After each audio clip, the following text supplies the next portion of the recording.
토크쇼 배종찬의 시사본부. 안녕하십니까. 배종찬의 시사본부 시작하겠습니다. 며칠간 쏟아지던 비가 그치고 무더위가 찾아왔습니다. 오후부터 저녁 사이 내륙지방에서는 소나기가 올 수도 있다고 하는데요. 폭우로 인한 피해 수습과 복구 작업이 조속히 이루어지길 바라겠습니다. 한편 이번 폭우가 정치권에 미칠 영향도 클 것으로 보이는데요. 윤석열 대통령 지지율을 비롯한 이번 주 민심 여론 오락관에서 살펴보겠습니다. 이은영 휴먼앤데이트 소장, 신인규 정당 바로 세우기 대표 함께합니다. 이어서 사건본부에서는 14명의 생명을 앗아간 오송 지하차도 참사, 몇 번이나 위험을 경고하는 신호가 있었음에도 불구하고 재난안전 시스템은 왜 제대로 작동하지 않았는지 배상훈 프로파일러와 짚어보겠습니다. 오늘도 한입뉴스까지 준비되어 있습니다. 7월 19일 수요일 시사본부 지금 출발합니다.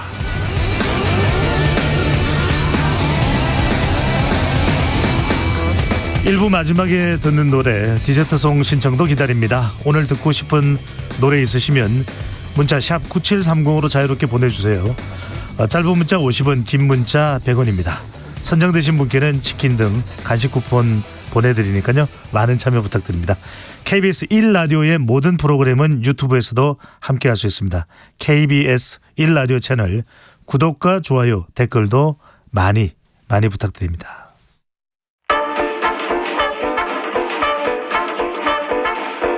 배종찬의 시사본부 한입뉴스. 오늘의 핵심 뉴스 한입에 정리하는 한입뉴스 시작합니다. 박정호 오마이뉴스 기자, 미디어인권연구소 뭉클의 이봉우 연구원 함께합니다. 어서 오십시오. 안녕하세요. 네, 주변도 최근에는 이 수해 관련된 이야기들을 많이 하실 수밖에 없으시죠? 네, 그렇습니다. 계속해서 이 뉴스 특보도 나오고 있고, 네. 집에 와서 TV를 틀면은 기상 관련 얘기가 나오고 있기 때문에 여러 가지 또 의견도 주고받고 친구들끼리 톡방에서도 많이 얘기를 하고 있는데, 네. 사실 이 기상 상황이라는 게 어떻게 변할지 모르는 것이고, 비가 예년에는 적게 왔지만은 다시 또 많이 올 수도 있는 거고 여러 가지 상황이 있는데 왜 이렇게 대비를 못한 거냐, 너무 안타깝고 또 화가 난다, 이런 반응도 있더라고요. 네, KBS는 거듭 말씀드리지만 지금 TV로도 재난방송에 더 많은 시간을 할애해서 국민 여러분들의 안전과 또 안전을 더 챙길 수 있도록 방송을 하고 있습니다. 귀 기울여 주시고 또 시청과 청취 계속 해 주시면 좋겠습니다. 수해 소식입니다. 안타깝게도 경북 예천에서 폭우로 인한 사망자가 3명 더 추가되었네요. 그렇습니다. 경북 북부 지역에서 폭우로 매몰 또는 급류에 휩쓸려 실종됐던 8명 중에 3명이 어제 시신으로 발견되었습니다. 이로써 경북 지역 사망자가 총 22명이 됐고요. 이번 폭우로 인한 총 사망자는 44명, 실종 6명으로 집계가 되어 있습니다. 좀 구체적으로 말씀드리면요. 어제 낮 12시 10분경에 예천군 감천면 진평리 마을회관에서 50m 떨어진 지점에 15일 폭우 당시 물살에 휩쓸렸던 70대 여성 강모 씨의 시신 수습이 됐고요. 그에 앞서 오전 10시 30분에도 예천군 용문면 제곡리에서 역시 15일 새벽에 남편과 함께 차를 타고 나갔다가 급류에 휩쓸려 실종됐던 60대 이모 씨가 숨진 상태로 발견이 됐습니다. 그리고 어제 오후 3시 30분 경북 예천군 효자면 백성리에서 역시 15일 산사태로 집이 형체도 없이 휩쓸려 내려가서 실종됐던 남성이 역시 시신으로 발견됐는데 이 고인의 같은 경우에는 16일에 아내의 시신이 먼저 발견이 되기도 했었어요. 그래서 부부가 모두 사망하는 안타까운 일이 있었습니다. 경북 예천에서만 이러한 산사태로 총 12명이 사망하는 안타까운 상황이고요. 오늘 오전에도 안타깝지만 인명피해 소식이 좀 계속되고 있습니다. 오늘 오전에 예천 호명면에서 실종자를 수색하던 해병대 장병 1명이 급류에 휩쓸려 실종돼서 수색에 나섰고요. 네. 조금 전에 예천 보문교 하류에서 이 해병대원이 발견이 됐지만 지금까지는 생사가 확인 중이라는 보도가 속보로 나오고 있습니다. 네. 부디 살아 돌아올 수 있도록 기원을 해보고요. 예천군은 이렇게 사망자가 잇따르면서 주민들 애도하는 기간을 21일까지 갖기로 하고 모든 공무원이 근조리본을 착용하고 모든 군단위 축제를 전면 중단하기로 했습니다. 지금은 비가 좀 소강 상태인 것으로 보이지만 이번 주말에 다시 전국적으로 비가 올 수 있다는 예보가 되어 있기 때문에 많은 비가 온다고 하고 있습니다. 그렇습니다. 또다시 이번에만큼은 당국이 대비를 철저히 할 수 있도록 준비가 필요해 보이고요. 네. 사실 오늘까지도 폭우 피해가 일부 지역에 있었어요. 지금 부산 같은 경우에 어제 오후부터 오늘 오전 사이 시간당 70mm라는 폭우가 또 내렸습니다. 있습니다. 그래서 300여 명이 대피한 상황이고 대전 동구에서도 이 대천변 인근에서 10대 한 명이 물에 휩쓸려 사망하기도 했습니다. 네. 경북 예천에서 아주 큰 피해가 있었습니다. 윤석열 대통령은 오늘 경북 예천군, 충북 청주시 등 바로 오송, 궁평 지하차도가 있는 곳이죠. 13개 지자체를 특별 재난지역으로 선포를 했네요. 네, 이 13곳 특별 재난지역 선포가 됐는데 정리를 해드리면 세종시, 충북 청주시, 또 괴산군, 충남 논산시, 공주시, 청량군, 부여군, 그리고 전북 익산시와 김제시, 죽산면, 그리고 경북 예천군, 봉화군, 영주시, 문경시 이렇게 13곳이 특별 재난지역으로 선포가 된 건데요. 네. 예년과 비교해 보면 예년 집중호우 때보다 이 특별 재난지역 선포가 2주 정도 빨라요.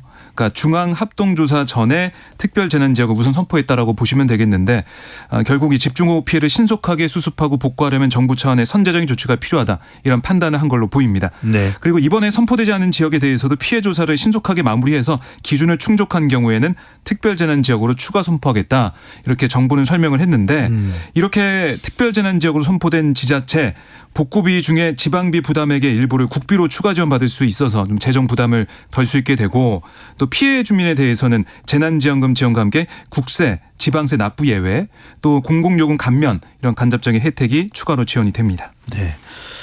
어떤 조치라도 다 해야 되겠죠. 충북 청주시 이 공평 2 지하차도입니다. 1 지하차도 아니고 2 지하차도입니다. 침수 참사 경위도 속속 드러나고 있는데 바로 인근이었죠. 미호강에 설치됐던 임시 두기 부실 공사 가능성이 제기되고 있네요. 그렇습니다. 특히 이제 현지 주민들의 목격담과 그동안 공사를 지켜봐왔던 데에 따른 어떤 비판 의식이 지금 주민들로부터 제기가 되고 있는 거예요. 네. 이 행정중심 복합도시건설청 행복청이죠. 행복청이 미호강 임시두 부실 공사를 함에 따라 이번 침수 사고가 있었다. 그리고 공사를 했던 행복청은 현재 사실이 아니라고 좀 맞서고 있는 상황인데요. 좀 경위를 말씀드리면요. 이 행복청이 2018년 초부터 미호강교 확장 공사를 하면서 교각 설치에 필요하다는 이유로 기존 두개 일부를 무너뜨렸습니다.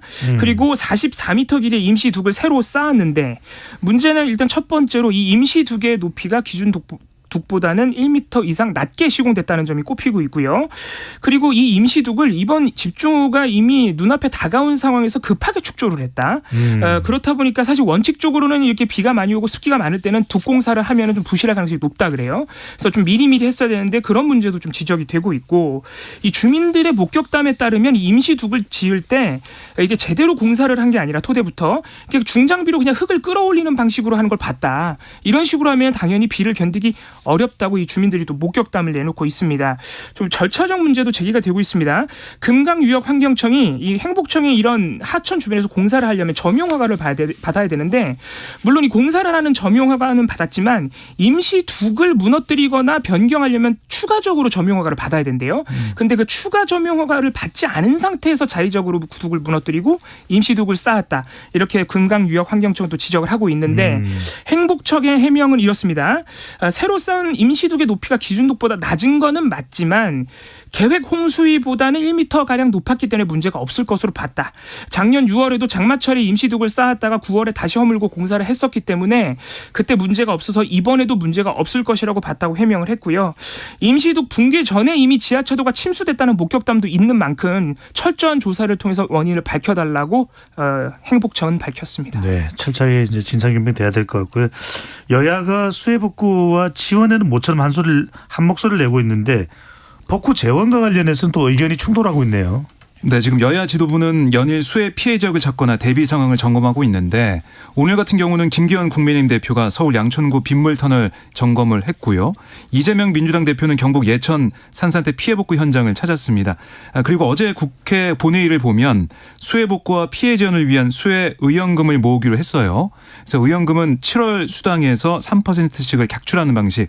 그러니까 국회의원 1인당 약 20만 원 정도고 국회의장은 30만 원 정도, 국회 부의장은 26만 원 정도라고 하는데 총 6,154만 원 정도 이렇게 모아서 이거 성금으로 내겠다라는 국회 모습. 그러니까 여야가 한 몫을 낸 거죠. 그런데 이 수해 복구 재원에 대해서는 민주당은 지금 홍수 피해가 상상 이상으로 커졌기 때문에 추가 경정 예산은 편성해야 된다. 이런 얘기를 어제부터 하고 있습니다. 추경이 필요하다라는 건데 또 하나는 여야정 TF를 만들어서 피해 복구, 뭐 지원 여기에다가 재난 대응 체계를 전면 개선해야 된다. 워낙에 이제 기상 이변이 이게 뭐 뉴노멀처럼 받아들여지고 있기 때문에 네, 이제 우리가 일상화됐다는 말씀이죠. 맞습니다. 우리가 알던 그런 상식이 아니라 새로운 이 기상 이변에 그다음에 이런 폭우에 대응할 수 있는 그런 체제를 만들어야 된다. 여야정이 함께하자 이런 제안을 했습니다. 근데 여기에 대해 국민의힘은 특히 이제 추경에 대해서는 다시 한번 거부 입장을 밝혔는데 필요한 재원 이건 신속한 집행을 위해서 올해 확정된 예산을 이용하고 전용해서 집행하겠다. 네. 부족하면 올해 재난 대비용 목적 예비비 2조 8천억을 투입할 수 있다. 그러니까 재정적으로 충분히 여력이 있다 이렇게 얘기를 하더라고요. 아울러 여야정 TF 구성에 대해서도 정부는 지금 현장 조치나 여러 가지 수해 복구 때문에 겨를이 없다. 그러니까 정부는 우선 수해 복구에 집중해야 된다는 얘기를 하면서 여야가 필요하면 만나서 수해 복구, 수해 방지 관련 법을 좀 빨리 신속 처리하자. 이렇게 얘기해서 민주당의 이 요구했던 그런 안은 어떻게 보면 사실상 거부한 게 아니냐 이런 해석이 나오고 있고 또 하나는 뭐 지금 여야 간의 4대강 문제 그러니까 4대강에 대한 하천 준설이 잘 안 됐기 때문에 후속 조치가 없어서 이런 홍수 피해가 막심한 거 아니냐는 국민의힘의 지적이 있고 민주당에서는 지금 4대강 얘기가 왜 나오냐라고 또 반박을 하고 있어서 이게 지금 한 목소리를 계속 내야 되는데 뭔가 공방으로 또 정쟁을 흐르는 게 아니냐 이런 우려도 나오고 있습니다. 민생 앞에서 또 재난 앞에서 각자 목소리를 내는 건 참 국민들이 시선이 따갑겠죠. 네. 하여튼 재원은 확보가 돼 있는 셈이니까 어찌 보면 그 부분들 적극적으로 활용이 되면 어떨까 하는 생각을 합니다. 자, 안보 이슈로 가봅니다. 한미 핵 협의 그룹 이 첫 회의를 가졌는데 자, 북한이 미사일을 또 추가로 발사하고 오늘 상황인데 우선 한미 핵 협의 그룹 지난 윤석열 대통령이 미국 방문을 했을 때 이게 워싱턴 그룹인가요? 워싱턴 선언. 선언. 예. 자, 첫 회의 어떤 내용이 나왔습니까? 네, 어제 용산 대통령실에서 이 대북 확장 억제 강화 방안을 한미가 함께 깊이 있게 논의한다는 취지의 핵 협의 그룹 첫 회의가 열렸고요. 네. 윤석열 대통령도 북한이 핵 사용에 대해 엄두를 내지 못하도록 핵 기반의 한미 동맹으로 확장 억제 실행력을 강화해야 한다라고 기대감을 표명하기도 했습니다. 미국 측도 참여를 했습니까? 그렇습니다. 참석자를 말씀을 드리면 일단 우리 측에서는 김태효 국가안보 1차장 그리고 미국에서는 커트 캠벨 미국 국가안전보장회의 인도태평양 조정관이 주최를 했고요. 그 외에는 카라 아베크롬비 이 국가안전보장회의 국방군축 정책조정관 또 공동 주재를 했습니다. 핵심 인사들이 왔군요. 그렇습니다. 네. 그리고 이외에 국방 외교 당국자들도 이제 참석을 했는데 이게 차관급 회의예요. 그래서 우리 측에서는 김태효 안보실 차장 그리고 미국에서는 커트 캠벨 조정관이 참석을 한 겁니다. 내용을 조금 말씀드리면 사실 이 핵 협의 그룹이 4월 합의 당시에는 나토의 핵기획 그룹에 비견되기도 하고 그런 언론 보도도 많이 나왔습니다. 하지만 이 나토에 비해서는 조금 아직까지는 추상적이고 좀 모호하지 않느냐. 왜냐하면 나토에는 실제로 이 전략 핵무기가 배치가 돼 있고 나토와 미국이 어떤 상황에서 어떤 기준으로 또 어떤 방식으로 이 핵 옵션을 작동할지를 초기 단계부터 같이 논의하는 수준으로 좀 깊이가 있어요. 네. 좀 구체적으로 명시가 돼 있는데 이 한미 핵협의 그룹 같은 경우에는 미국이 유사시에 핵무기를 운용할 때 한국도 함께 논의한다는 수준으로 조금 아직까지는 모호하게 규정이 돼 있었기 때문에 추후 좀 논의 내용이 구체화될 필요가 있었던 상황인데 어제 첫 회의가 있었던 것이죠. 예. 그래서 일단은 어제는 첫 회의라서 이 핵협의 그룹을 앞으로 어떻게 운영하고 어떻게 체계를 잡아나갈지에 대한 중점적인 논의 사항이 있었습니다. 그래서 구체적으로 말씀드리면 보안 및 정보 공유 절차를 개발하기로 했고요. 한미 간에. 그리고 위기 및 유사시 핵협의 및 소통 체계를 마련하기로 했고요. 네. 관련해서 기획, 작전, 연습, 시뮬레이션, 훈련 및 투자 활동, 이 전반적인 협력과 개발 등 다양한 업무 체계를 마련하기로 했습니다. 지금 말씀하신 걸 좀 들어보면은 앞으로 어떻게 하겠다, 어떤 목표로 체계를 잡아나가겠다는 좀 의미가 크기 때문에 조금 더 이 실효성 있는 확장 억제가 되기 위해서는 앞으로 좀 논의가 필요해 보이고요. 그러면 시간이 걸리겠네요. 그렇습니다. 다만 미국 측의 의지는 확실해 보입니다. 일단 커트 캠벨 이 국가안전보장회의 인도태평양 조정관이 어제 회의가 끝나고 수십 년 만에 처음으로 미국 핵 전략 잠수함이 부산항에 기항 중이라고 처음으로 좀 깜짝 발표를 했어요. 실제로 네. 부산항에 들어와 있었는데 그러면서 미국의 의지를 보여줬고 또 어제 이 미국 상원에서는 지금 차관급인 이 핵협의 그룹을 장관급으로 확대해야 한다는 법안도 또 발의가 돼 있는 상황이기 때문에 미국 측도 이 한국의 확장 억제 강화에는 좀 의지가 있다 이렇게 볼 수 있겠습니다. 네. 자, 어제 이 워싱턴 선언 관련해서 조금 구체화하기를 시작하는 회의가 있었는데 네. 오늘입니다. 북한이 미사일을 발사했네요. 네, 북한이 오늘 오전 3시 30분에서 3시 46분 사이에 평양 인근 순안 일대에서 단거리 탄도미사일 2발을 발사했어요. 그러니까 눈에 띄는 부분이 뭐냐면 이 발사된 탄도미사일의 사거리가 약 550km입니다. 그런데 이 발사 지점이 북한 순안에서 부산까지의 직선 거리가 554km 정도 돼요. 그러니까 이 북한의 지금 입항에 있는 이 미군의 전략 핵 잠수함 켄터키함을 좀 노린 게 아니냐, 겨눴다 이런 분석이 나올 수밖에 없는데요. 북한이 과거에도 뭐 계기가 있을 때마다 경북 성주 사드, 그러니까 고고도 미사일 방어 체계 기지나 평택 미군 기지까지의 거리에 좀 상응하는 그런 사거리의 단거리 탄도 미사일을 발사해 왔어요. 그런 의미를 부여하네요. 그렇습니다. 네. 그래서 미국을 향해서 우리도 이렇게 대응할 수 있다라는 걸 좀 선전하는 목적. 그리고 뭐 국내 군부를 향한 우리가 이제 대응하고 있다 이런 메시지도 지도부에서 준 게 아니냐 이런 분석이 나오고 있는데 사실 핵잠수함을 북한이 이렇게 두려워하고 있는 부분은 두 가지입니다. 하나는 은밀성이 있는 거죠. 핵잠수함이 어디에 있는지 알 수가 없는 상황이고 그다음에 이번에 입항한 켄터키함 같은 경우는 이 핵 미사일을 탑재할 수 있는 이 잠수함이 한국에 온 게 42년 만이거든요. 그만큼 의미가 있는 것이고 또 여기에 SLBM 그러니까 잠수함에서 발사되는 대륙간 탄도미사일을 한 20여 기 탑재할 수 있어요. 그러니까 잠수함으로 와서 바로 북한을 향해서 미사일까지 쏠 수 있는 그런 전략 무기이기 때문에 북한이 좀 대비를 하고 있다. 어떻게 보면 두려워하고 있는 게 아니냐 이런 해석도 나오고 있습니다. 미사일 발사를 한 배경을 그렇게 좀 읽을 수도 있을 것 같고요. 네. 자, 근데 깜짝 놀랄 일이 일어났습니다. 공동경비구역이죠. JSA 지역에서 미군 장병이 월북을 했다. 북한으로 넘어갔다는 이야기인데 어떻게 된 사연입니까? 그렇습니다. 지금 깜짝 놀랄 일이고 지금 한미 양국이 모두 좀 당황하고 있습니다. 어제 네. 유엔군 사령부가 이걸 SNS를 통해서 발표를 했어요. 왜냐하면 이 JSA 공동경비구역 경비대대 같은 경우에는 유엔군 사령부 통제를 받고 있어서 이런 돌발 상황이 일어났을 때 일단 유엔군 사령부에 보고가 되고 알려지게 되기 때문에 유엔군 사령부가 밝혔는데 공동경비구역을 견학하던 미국인 한 명이 무단으로 군사분계선을 넘어 월북했다. 라고 밝혔고요.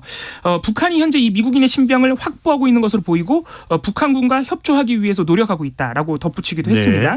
일단 유엔사는 구체적인 이 미국인의 신원을 공개하진 않았지만은 지금 워싱턴 포스트 등 외신을 통해서 일부 내용이 공개가 되고 있는데 보도가 되고 있는데 이 월북한 미국인은 일단 미군으로 보이고요. 그리고 한국에서 폭행 혐의로 체포된 바가 있어서 이날 그러니까 어제죠. 미국으로 송환될 예정이었다 그래요. 그래서 공항으로 가야 되는데 갑자기 이 JSA 견학을 간다고 가더니 월북을 한 것으로 일단 외신에서는 보도가 되고 있습니다. 그리고 사실이 알려진 다음에 로이드 오스틴 미국 국방장관도 이 사실을 인정을 했습니다. 월북한 사실을 인정을 하면서 북한과 접촉을 하고 있다고 밝혔기 때문에 지금 남북미 관계가 굉장히 경색되어 있는 관계에서 이 송환 협상이 만약 시작된다면 이 일을 계기로 일단은 북한과 미국의 대화가 일단은 열리지 않겠느냐 이런 예상도 나오고 있습니다. 미국으로 송환될 예정이었던 병사가 공동경비구역을 갔었고 북한으로 넘어갔다. 참 구체적인 내용 앞으로 좀 더 확인을 해봐야 되겠군요. 이 시각 교통 상황 알아보고 한입뉴스 이어가겠습니다. 유아영 리포트. 네, 정체전선의 영향을 벗어나면서 장맛비는 소강 상태를 보이고 있는데요. 다만 주말 동안에는 또다시 전국에 강한 비가 내릴 전망입니다. 피해 없도록 대비가 필요하겠습니다.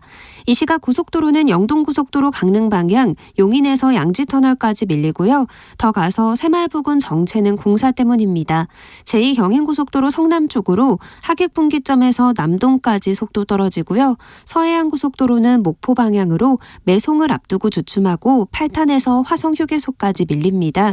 더 가서 당진 분기점 1차로에서는 공사 때문에 5km 정체입니다. 돌발 구간도 있습니다. 중부고속도로 하남 방향 남이천 나들목 1차로에서 사고 났고요. 사고 여파로 이 구간 정체가 심하니까요. 조심해서 지나셔야겠습니다. KBS 교통정보센터였습니다.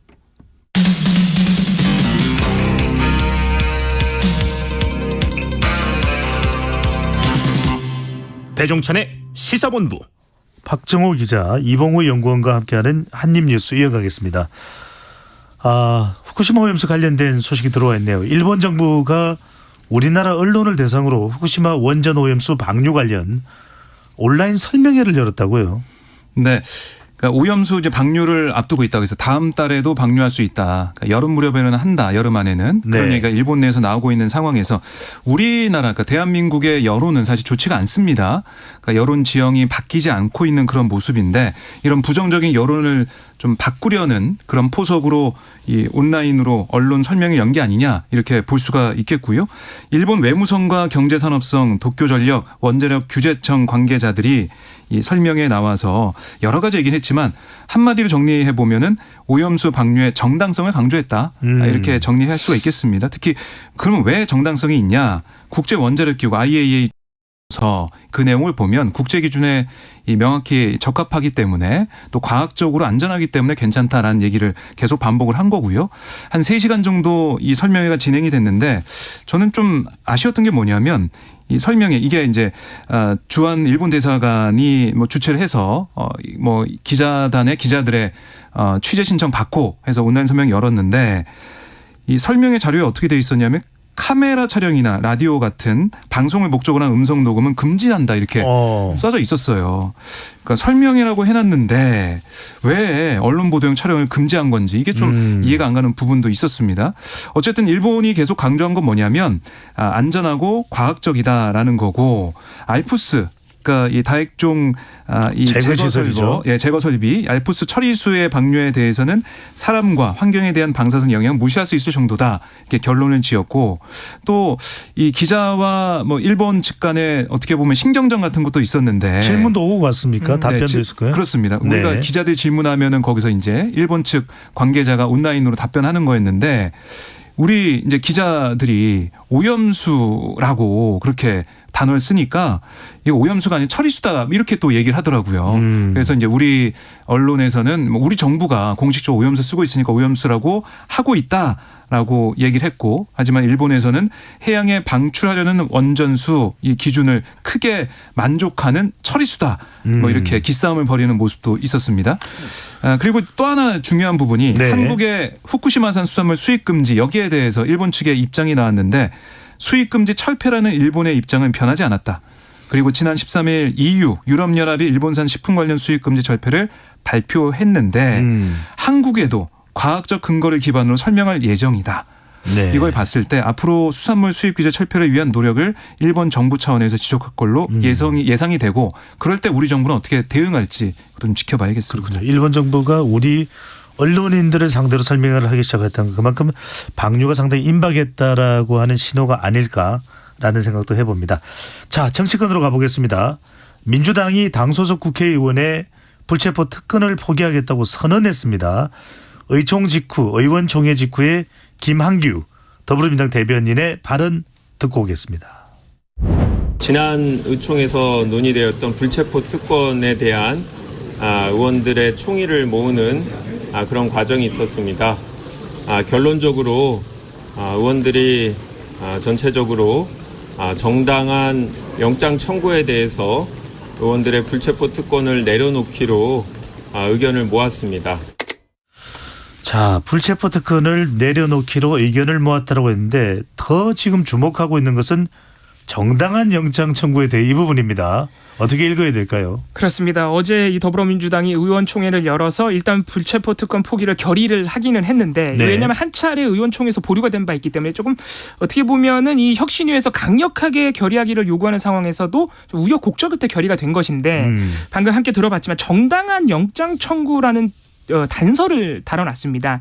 이게 아무래도 불체포 특권 포기를 반대했던 이 당내 의견들, 국회의원들의 주장에 따르면 검찰이 정치적 수사 또는 야당 압박용 수사를 할 경우에 보호 장치가 없다. 이런 주장을 계속 해왔기 때문에 이번에 결의를 하면서도 정당한 영장 청구라는 단서를 붙인 것으로 보여요. 그래서 이에 대해서 국민의힘에서는 껍데기 혁신이다라고 아주 강력하게 비판을 했는데 사실 이러한 좀 정치적인 포기 선언 또는 좀 선언적인 이런 결의 이런 것들은 근본적 차원에서 과연 이 공방을 해결할 수 있느냐 여전히 의문이 있거든요. 검찰이 국회의원에 대해서 수사를 하려고 그럴 때 결국엔 방탄 아니냐. 국회의원 입장에서는 검찰도 좀 부적절한 의도로 수사할 수 있는데 헌법상 권리다 이런 공방이 계속될 수밖에 없거든요. 그래서 좀 근본적인 제도 개선이 필요하지 않나 이런 지적들도 나오는데 이에 대해서 더불어민주당에서 현재 이 구속영장 국회의원에 대한 구속영장 심사 시에 국회의원이 자진해서 출석할 가능성이 없을 때만 체포영장을 발부하는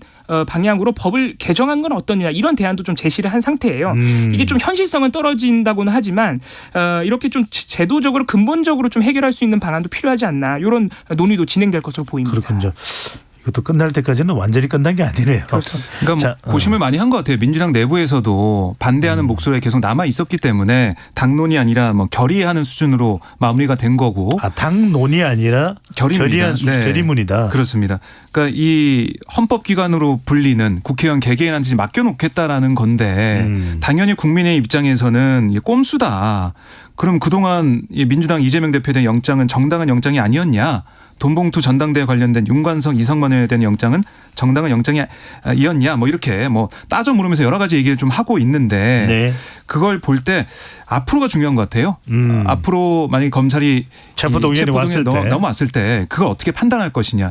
정말 국민의 여론에 국민의 목소리에 따라서 판단할 것이냐 아니면 정말 민주당이 어떤 정치적인 이익을 위해서 국민의 여론을 그냥 끌어와서 뭔가 포장하는 식으로 해서 불체포 특권을 계속 유지하려는 게 아니냐 그런 판단이 아마 뭐 조만간 있지 않을까 생각이 듭니다. 네. 자, 민주당 관련해서 또 하나 주목하는 것이 명락해동입니다. 비로 인해서 한 차례 연기가 됐었는데 또 만나기로 했던 날에 예정된 날도 최근에 이제 많은 비 사태로 인해서 연기가 됐습니다. 그러다 보니까 정작 만나려고 하는 건지 안 만나려고 하는 건지 이야기가 나오는데 어떤 상황인가요? 근데 만나긴 만날 건데요. 지금 상황이 너무나 엄중하기 때문에 원래 오늘 저녁에 비공개 만찬을 하기로 했었는데 원래는 오늘이죠. 그렇습니다. 지금 수해 피해가 워낙 막심하기 때문에 이걸 연기했다고 보시면 되겠고요.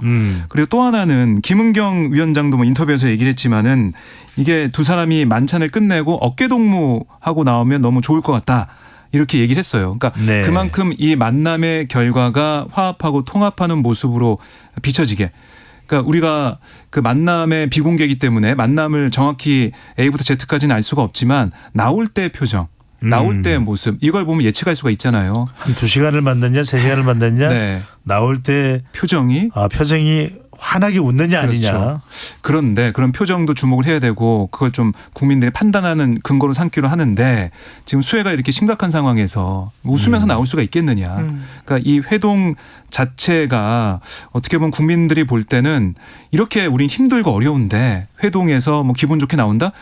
그거는 국민들이 보기에는 좋지 않을 것 같다 이런 판단한 것 같습니다. 그런데 이건 어떻게 봐야 될까? 지난번에 1차 회동이 무산됐을 때 그 다음 바로 이낙연 전 대표는 부산의 김혜영 전 최고위원을 찾아갔었고 또 이번에 만나기 전에는 김은경 혁신위원장이 이낙연 전 대표가 분열을 조장해서는 안 된다.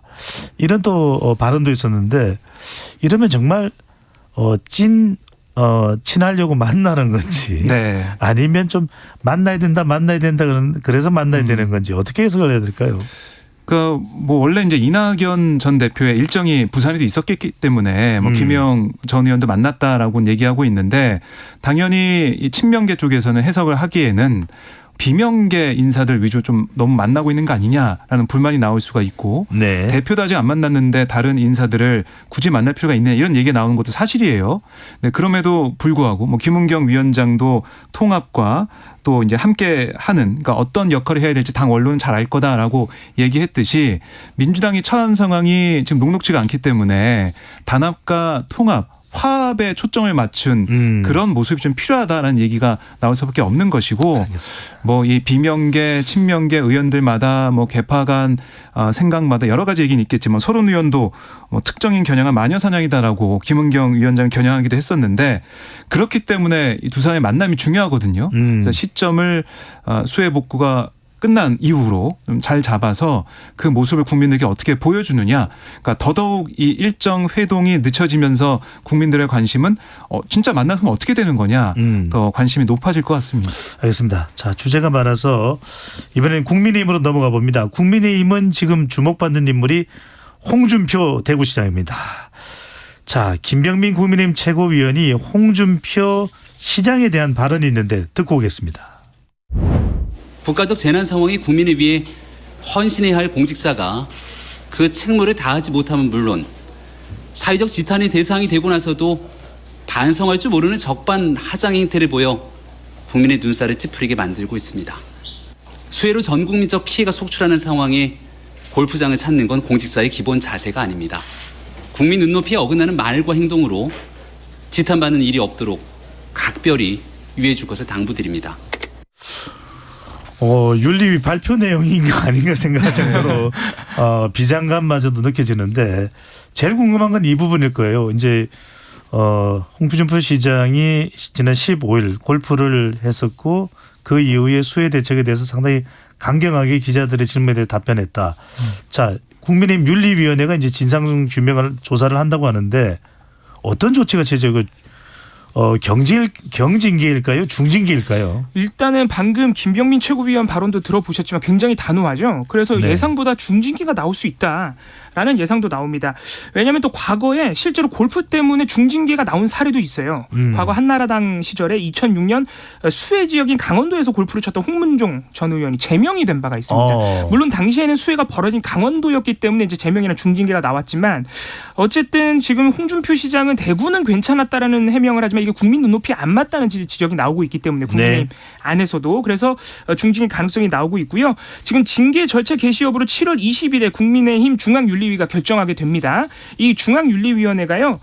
이 징계 절차 개시 여부의 건을 직권 상정했어요. 그러니까 당의 요청이 아니라 윤리위 자체적으로 판단하겠다고 이 직권 상정을 한 만큼 윤리위원회에서도 좀 징계 의지가 있어 보이지 않나 하는 예상도 나와서 추후에 이 홍준표 시장에 대한 징계 여부를 지켜봐야겠습니다. 시간이 많지 않은데 이거 하나만 좀 추가적으로 더 여쭤볼게요. 최저임금위원회가 드디어 내년도 최저임금을 결정을 했습니다. 역대 최장기간 심의라고 하는데 어떻게 또 결정이 된 겁니까? 네, 오늘 새벽에 15차 전원회의까지 그야말로 마라톤 협상을 벌인 끝에 이 표결로 결정이 된 겁니다. 그러니까 마지막에 나왔던 노사양 측의 최종안이 뭐냐면 이 아까 노동계 측에서는 10,000원 그리고 사측에서는 9,860원을 제시했고 이걸로 표결했더니 표결 결과 노동자 위원 안 그러니까 10,000원 안이 8명 사용자 위원안 그러니까 9,860원이 17명 기권이 1명으로 사용자 위원안인 9,860원으로 의결이 됐어요. 월급 환산하면 206만 740원으로 결정이 됐고 올해와 비교해보면 2.5% 상승을 했는데 이게 역대 두 번째로 낮은 인상률입니다.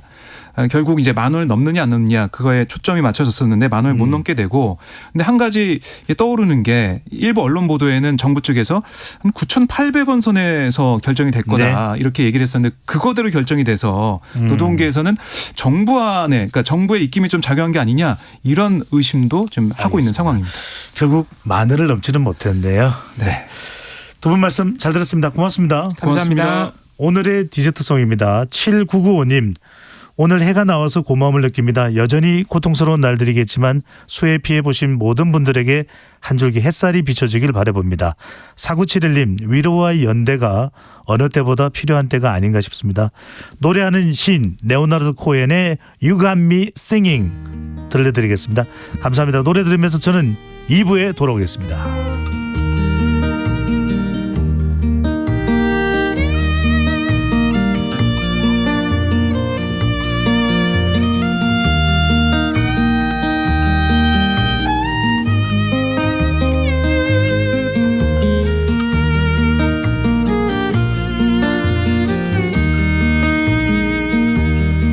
You got me singing, even though the news is bad. You got me singing, the only song I ever had. You got me singing, ever since the river died. You got me thinking of the places we could hide. You got me singing. Even though the world is gone, you got me thinking. Yeah, I'd like to carry on. You got me singing. Even though it all looks grim, you got me singing a hallelujah hymn.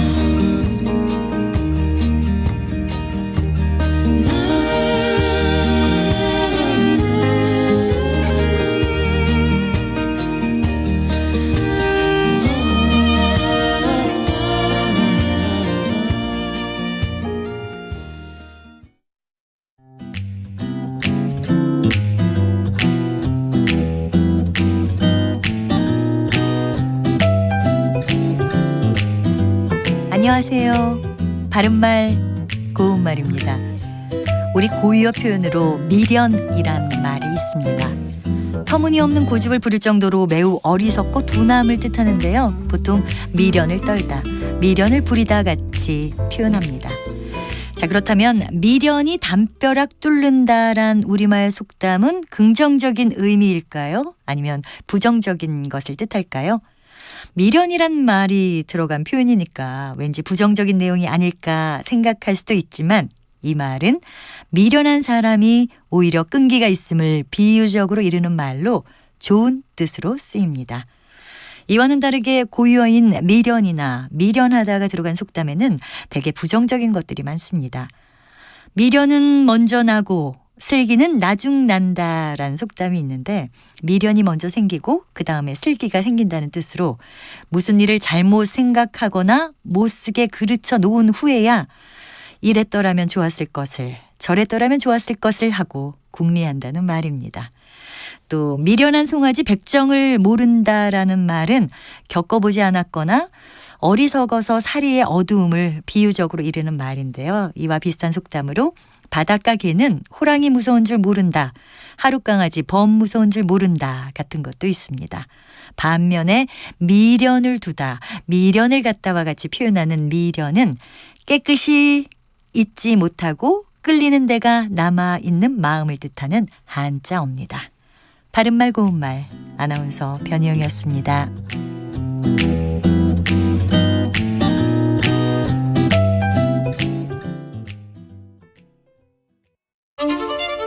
토론은 치열해도 판단은 냉정하게. 복잡한 세상을 바꾸는 첫걸음은 의외로 단순할지도 모릅니다. 평일 저녁 7시 20분 당신을 바꾸는 질문.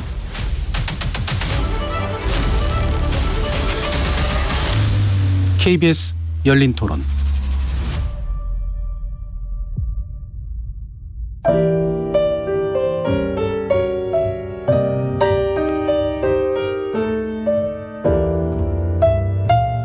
내일의 품격, 김성환의 시사야에서 챙겨가세요. 하루를 마무리하는 시간 꺼내보는 당신의 지식 창고. KBS 1라디오 김성환의 시사야. 평일 밤 10시 5분 여러분을 찾아갑니다.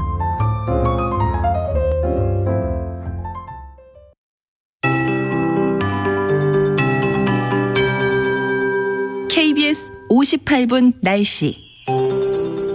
모레 금요일까지는 장마가 쉬어가겠습니다. 정체전선은 지금 제주도 남쪽 해상으로 내려가 있고 주말에 다시 북상할 전망입니다. 오늘은 전국에 가끔 구름이 많이 끼겠고 제주도는 대체로 흐리겠는데요. 대기가 불안정해서 오늘부터 모레 사이에 소나기가 곳곳에 내리겠습니다.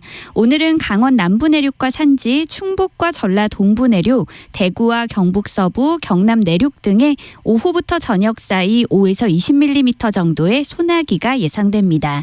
한편 약한 비구름의 영향으로 오늘 저녁부터 내일 사이에 제주 산지에 비가 조금 오겠고요. 모레는 제주도에 가끔 비가 예상됩니다. 지금 전국 대부분 지역에 폭염주의보가 발효 중입니다. 한낮 기온이 서울 33도, 대전, 대구, 광주 32도, 강릉, 제주 29도, 부산 28도 등으로 어제보다 1도에서 7도 정도 높겠고 높은 습도 때문에 몸으로 느껴지는 체감 온도는 내륙을 중심으로 33도 이상 오르는 곳이 많겠습니다.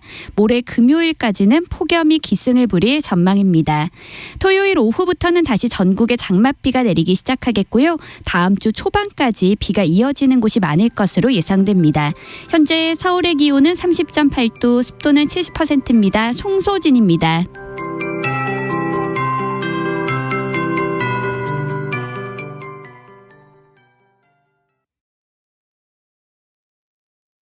정성을 다하는 국민의 방송 KBS가 한시를 알려드립니다. AM 711kHz, FM 97.3MHz, KBS 1라디오입니다. HLKA.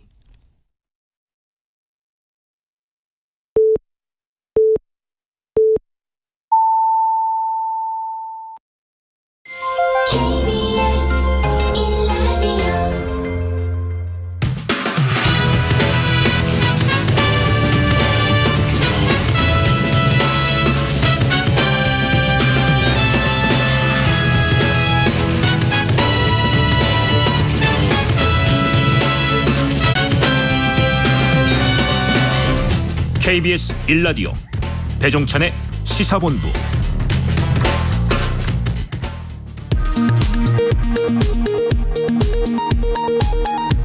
이 시각 라디오 정보센터 뉴스입니다.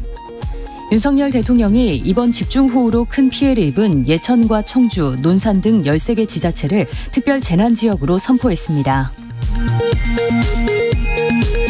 경북 예천에서 집중호우 실종자 수색 작업에 나섰던 해병대원 1명이 급류에 휩쓸려 실종됐습니다.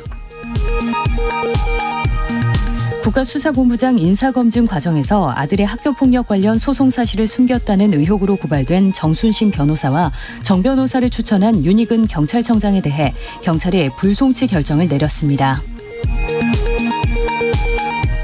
최저임금위원회가 내년도 최저임금을 올해보다 2.5% 240원 오른 시간당 9,860원으로 결정했습니다.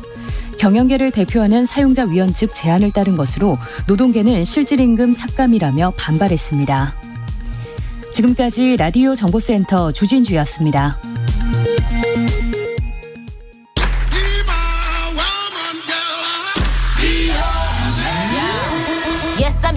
인터넷에서 화제가 된 뉴스를 다뤄보는 스트릿 뉴스파이터 시간입니다. 조현정 시사평론가와 함께합니다. 어서 오십시오. 네, 안녕하세요. 이번 주는 우리가 수해 네. 또 비 피해 이야기를 할 수밖에 없겠죠. 네. 네. 자, 가장 많이들 이야기하는 장소가 바로 이곳입니다. 충북 청주 오송으로 갑니다.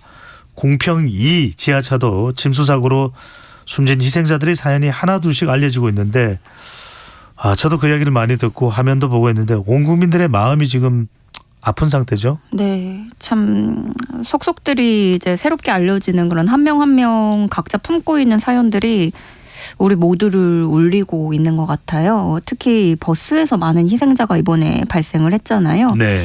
그중에 아파트 청소 일을 하는 70대 여성 A 씨는 여느 때처럼 출근을 하기 위해서 버스에 오른 뒤에 돌아오지 못했습니다. A 씨 딸은 기자들의 질문에도 눈물을 꾹 참고 대답을 이어갔었는데 그 끝내 발인이 시작되자 무너져 버리는 모습이었어요. 그 오열하면서 엄마를 애타게 불렀는데 영정 속 엄마는 아무런 대답 없이 웃고만 있을 뿐이었습니다. A씨 딸이 엄마에게 전하는 말이 많은 사람들의 마음을 울리고 있어요. 엄마 다음 생엔 부잣집에서 태어나. 그래서 악착같이 아등바등 살지 말고 넉넉한 집 사모님으로 곱고 편안하게 살아. 네. 이런 말인데 참 많은 진심이 묻어나오는 얘기인 것 같고요. 네, 안타깝습니다. 다른 사람 사연도 있죠. 네, 이번에는 반대로 먼저 간 딸을 보내는 엄마의 모습이었습니다. 32살 B 씨의 발인식이었는데요. 자식을 앞세운 부모의 마음을 감히 좀 어떻게 표현을 할 수 있을지 모르겠습니다. 특히나 이 딸인 B 씨가 살아생전 자신의 SNS에 올린 글 내용이 누리꾼들 사이에서 회자가 되고 있는데요. 네. 2019년 이때가 세월호 5주기 때 쓴 글입니다. 저도 방송에서 봤습니다. 네, 어떻게 글을 썼냐면 당시 나는 고시원에서 생활하는 가난한 대학생이었고 그땐 나 살기도 힘들었는데 세월호 뉴스를 보고 눈물이 흘렀다. 무사히 아이들이 구출되길 바라고 또 바랐다. 5년이 지난 지금도 나는 여전히 가난한 대학생이고 많은 아이가 돌아오지 못했다. 책임져야 할 어른은 자리에 없었다. 다시는 이런 일이 비극이 없도록 남아있는 우리들이 더 열심히 살게. 한창 반짝일 젊음이 이렇게 지는 게 슬프다. 라는 글이었습니다. 네. 이 글을 본 누리꾼들은 말씀처럼 남은 사람들이 이런 비극이 없도록 최선을 다해야 된다라면서 고인의 명복을 빌고 있고요. 참 계속해서 얘기들이 나오고 있지만 버스 타고 출근하신 분도 계시고 화물차에서 도와주신 분들 이게 다 우리네 이야기잖아요. 맞습니다. 예, 과연 이 비극을 되풀이하지 않을 수 있을지 참 많은 생각을 하게 됩니다. 저도 방송에서 말씀드렸지만은 칼럼도 썼습니다. 2020년 부상 초량 지하차도 사고가 있었는데도 불구하고 되풀이됐다는 거 정말 누군가는 분명하고 뚜렷하게 반성해야 되지 않을까라는 생각을 하게 됩니다. 청주에서 안경점을 하는 분의 사연도 많은 분들이 관심을 가지셨네요. 네, 이것도 온라인 커뮤니티에 올라온 글로 시작이 됐는데요. 자기 자신을 한 달 만에 2번 망한 자영업자다 이렇게 소개를 했습니다. 네. 무슨 사연인가 보면은요. 청주 사직동에서 처음에 이제 안경점을 차려서 장사를 했어요. 안경사거든요. 이 D씨가. 근데 재개발 때문에 지난 5월에 어쩔 수 없이 폐업을 해야 됐습니다. 그 당시에는 어려워서 부모님에게까지도 손을 벌려야 했지만 그래도 희망을 품고 힘들게 2번째 가게를 열었어요. 네. 그래서 이제는 좋은 일만 남았을 것 같이 이렇게 희망을 품고 있었던 그때 이 집중호우로 인해서 가게가 물바다가 됐고 비싼 장비들을 두고 서둘러 나와야만 했습니다. 그래서 폐허가 된 영업장을 보면서 굉장히 허탈했죠. 하지만 이번에 이렇게 글을 올리면서 그럼에도 불구하고 포기하지 않기로 했다라고 다짐하고 또 힘을 주는 그런 글이었습니다. D씨는 누가 나를 작정하고 못 살게 고사를 지내는 건가 싶다라면서도 그래도 다시 앞으로 나가보려고 한다. 이렇게 각오를 다지는 글을 올렸고요. 누리꾼들은 너나 할 거 없이 응원의 메시지를 보내고 있습니다. 네, 여러분들도 참 이번 비 피해로 힘든 분들이 많습니다. 네. 직접 도와주실 수 있는 상황인지 어떨지는 모르겠습니다만 말로도 서로에게 더 위안이 될 수 있도록 네. 힘내십시오라는 이야기를 해 주시면 좋겠습니다. 피해 받으신 분들 옆에는 KBS 배종찬의 시사본부도 늘 함께하고 있다는 거 생각해 주시고요. 자, 그런가 하면 이 물난리 속에 다른 사람들을 도와준 영웅들의 이야기가 속속 공개되고 있네요. 네, 이 경북 예천군의 한 숙박업소가 이재민들에게 무료로 방을 내준 사실이 알려졌습니다. 이 모텔 업주의 선행은 예천군청 홈페이지 칭찬합시다 코너에 정말 감사드린다 이런 글이 올라오면서 알려졌는데요. 이 글쓴이는 삶의 터전을 잃은 어머니를 도와드리려고 예천으로 부랴부랴 달려갔다. 도착하자마자 정말 할 말을 잃었고 이걸 어디서부터 시작해야 될지 엄두조차 나지 않았다라면서 네. 당시 상황을 이렇게 설명을 했어요. 이번에 엄청난 피해가 있는 지역이 바로 경북 예천입니다. 네. 그러다 보니까 이게 정말 오갈 곳도 없고 이거 어떻게 해야 되지 숙소를 찾던 중에 예천의 이 모텔 사장님께서 방을 무료로 제공을 해주고 식당에서 저녁까지 사주셨다고 해요. 그래서 글쓴이는 이렇게 본인은 글 쓰는 것밖에 할 수 없지만 꼭 은혜를 돌려드려야겠다고 생각한다면서 또 수해 지역 주민 모두 힘내시길 바란다고 얘기를 남겼고요. 네. 또 이번에는 그 침수 당시 시민들을 있는 힘껏 구조한 남색 셔츠 의인의 정체가 드러났습니다.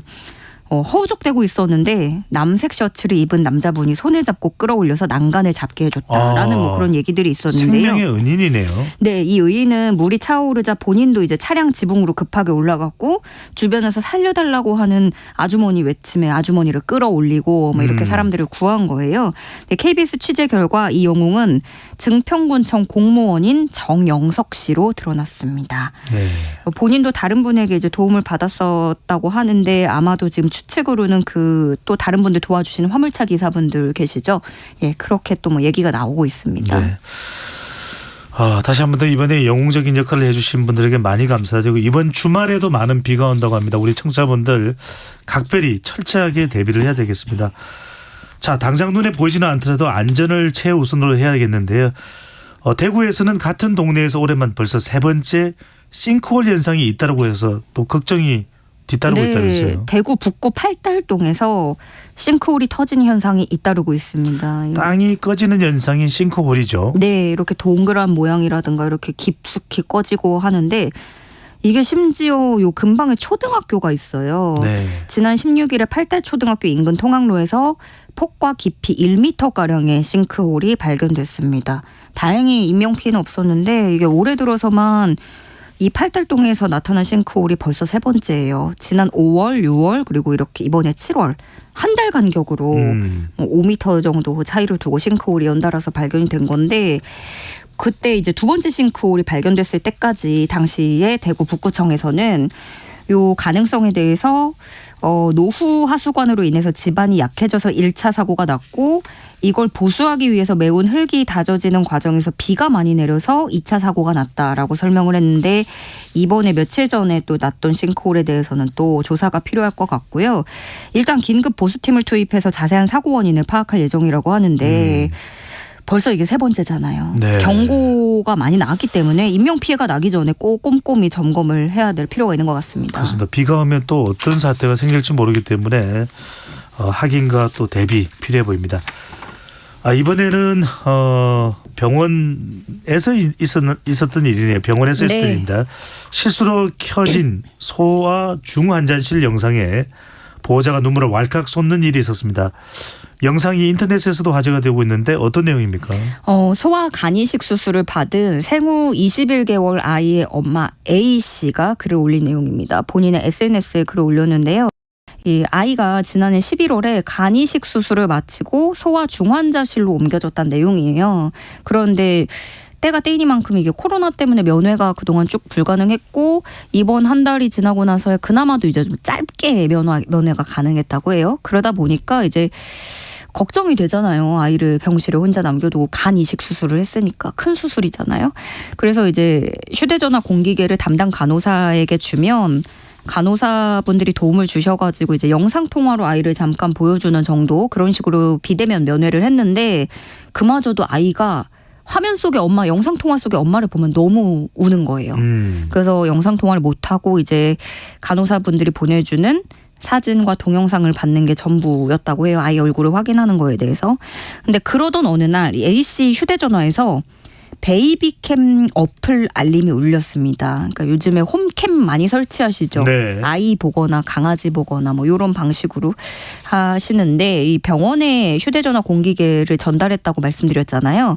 여기에 깔려있던 이 베이비캠 어플이 무슨 일로 어쨌든 이게 실수로 연동이 돼가지고 켜져서 카메라가 활성화돼가지고 전송이 된 거죠. 그래서 무심결에 집에서 화면을 보던 A씨는 들려오는 간호사 목소리 때문에 눈물을 왈칵 쏟고 말았습니다. 아하. 왜냐하면 이 간호사가 너무나 다정한 목소리로 아이에게 아이 이름 부르면서 엄마랑 아빠랑 기다리고 있대. 너무 귀엽다 진짜. 예쁘다. 사랑한다. 이렇게 계속 얘기해 줬고요. 안 정말 그래도 우리가 일부에서 지적되는 그런 아이를 막 다루는 것이 아니라 정말 온갖 애정과 사랑으로 아이를 대했던 것이네요. 그래서 이 A씨도 사실 이런 부분을 얘기하고 싶었던 것 같아요. 뭐 학대나 의료사고, 은폐 이런 말도 안 되는 일도 일어나고 화도 나기도 하지만 동시에 대다수의 존경스러운 의료진들이 굳건한 사명감으로 몸을 갈아 넣어가며 일해주는 훌륭한 모습에 감사드리고 싶었다. 그래서 그 취지로 이런 영상을 또 올리고 글을 올린 것 같아요. 그렇군요. 네.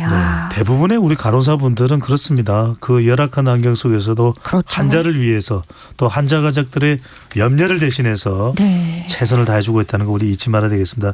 서로를 존중하고 서로를 아끼면 좋은 일이 있는 법이니까요.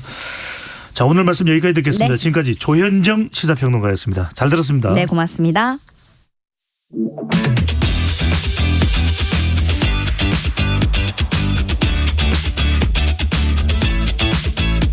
배종찬의 시사본부는 여러분과 함께합니다. 짧은 문자 50원, 긴 문자 100원이 드는 샵 9730. 라디오 어플 콩과 유튜브는 무료로 참여하실 수 있습니다.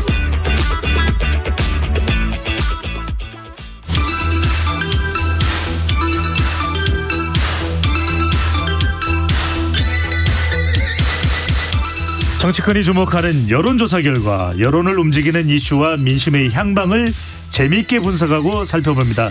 여론오락관 몇 대 몇 이은영 휴먼앤데이트 소장님, 신인규 정당 바로 세우기 대표와 함께하겠습니다. 어서 오십시오. 네, 안녕하세요. 네, 안녕하세요. 네, 이쪽에 앉으셔야 되는데 지금 여기 계시니까. 그러니까요. 아, 어색하네요. 신인규 대표가 뭐 진행을 하세요. 그럼 제가 아유, 무슨 말씀이에요. 패널로 그냥 잠시 순간 변신해서. 네. 이은영 소장님은 저하고 또 자주 단적으로 방송을 하시는 분이고, 네. 신인규 대표는 정당 바로 세우기인데 잘 바로 세워져요. 이제 저희가 국민의힘 바로 세우기에서 개명을 했거든요. 그래서 이제 정당 바로 세우기로 바꿨기 때문에 이제 좀 더 폭넓은 또 밀도 있는 이제 그런 행동을 해보려고 잘 준비하고 있습니다. 모든 정당을 다 바로 세우시려고요? 다 바로 세워야죠. 네. 결과적으로 나라를 바로 세워야 되지 않겠습니까? 네, 맞습니다. 표정은 비장한데 좀 준비는 안 돼 있는 것 같기도 하고. 자, 오늘 소개해드리는 여론조사는 자세한 사항은 중앙선거여론조사 심의위원회 홈페이지에 있다는 것 미리 말씀을 드립니다. 네. 자, 대통령 시절부터 이야기해 보겠습니다. 한국갤럽이 지난주에 발표가 있었는데 네. 또 리얼미터 조사는 이번 주 발표가 있었는데 한국갤럽 조사 결과 올해 들어 최대 하락폭 어떤 네. 결과입니까? 일단은 지난 11일에서 13일까지 그 자체 조사입니다. 그 조사를 했는데요. 부정평가가 32%, 긍정평가가 32%, 부정평가가 57%로 가장 많은 큰 폭의 하락, 네, 6%포인트 하락이 일어났어요. 근데 그 전주에 38%로 이제 상승, 그 전주보다 2%포인트 상승해서 이번에 이제 순방도 가셨으니까 계속 올라가는 추세로 가는 거 아니냐 이랬는데 큰 폭으로 하락을 해서 어쨌든 지금 그 갤럽은 그렇게 나왔고요. 그래서 이번 주에 더 하락할 것이냐 아니면 다시 반등을 할 것이냐 이게 지금 좀 주목이 되고요. 그다음에 리얼미터 자료도 지금 그 좀 하락을 했습니다. 지난 7월 첫째 주 조사보다는 1%포인트 하락한 38.1%로 긍정평가가 40%대에서 30% 후반대로 지금 떨어진 상황이고요. 네. 지난 10일부터 14일까지고 리얼미터가 미디어 트리뷴에 의뢰를 받은 조사죠. 그렇죠. 네. 2,507명 대상으로 조사를 했습니다. 부정평가는 58.9%로 0.9%포인트 상승을 했어요. 그래서 지금 ARS 쪽은 올해 이제 이번 주 초에 약간 낙폭이 조금 소폭으로 떨어지긴 했지만 지금 이제 수혜라든지 계속 이런 안 좋은 악재들이 이어지고 있어서 조금 더 하락하지 않을까 이렇게 예상이 되고 있어요. 네. 실제 올해 들어서는 이제 가장 큰 하락폭이다 한국갤럽 기준입니다. 네. 지난해에도 비슷한 현상이 있었다고 하는데 그때는 왜 하락을 했던 겁니까? 그러니까 이게 이제 갤럽이 자체 조사지만은 이렇게 계속 이제 트래킹 조사를 하기 때문에 이런 걸 비교하기가 좋은데 추세를 보여주는 조사가 트래킹 조사죠. 맞습니다. 네. 그래서 6월달에 지방선거가 있었거든요. 그때 이제 갤럽 기준으로 53%가 나왔는데 7월에서 8월 사이에 8월 첫 주에 24%로 훅 떨어졌어요. 이때도 한 6% 포인트 하락을 했는데요. 지난해입니다. 작년에 22년도인데요.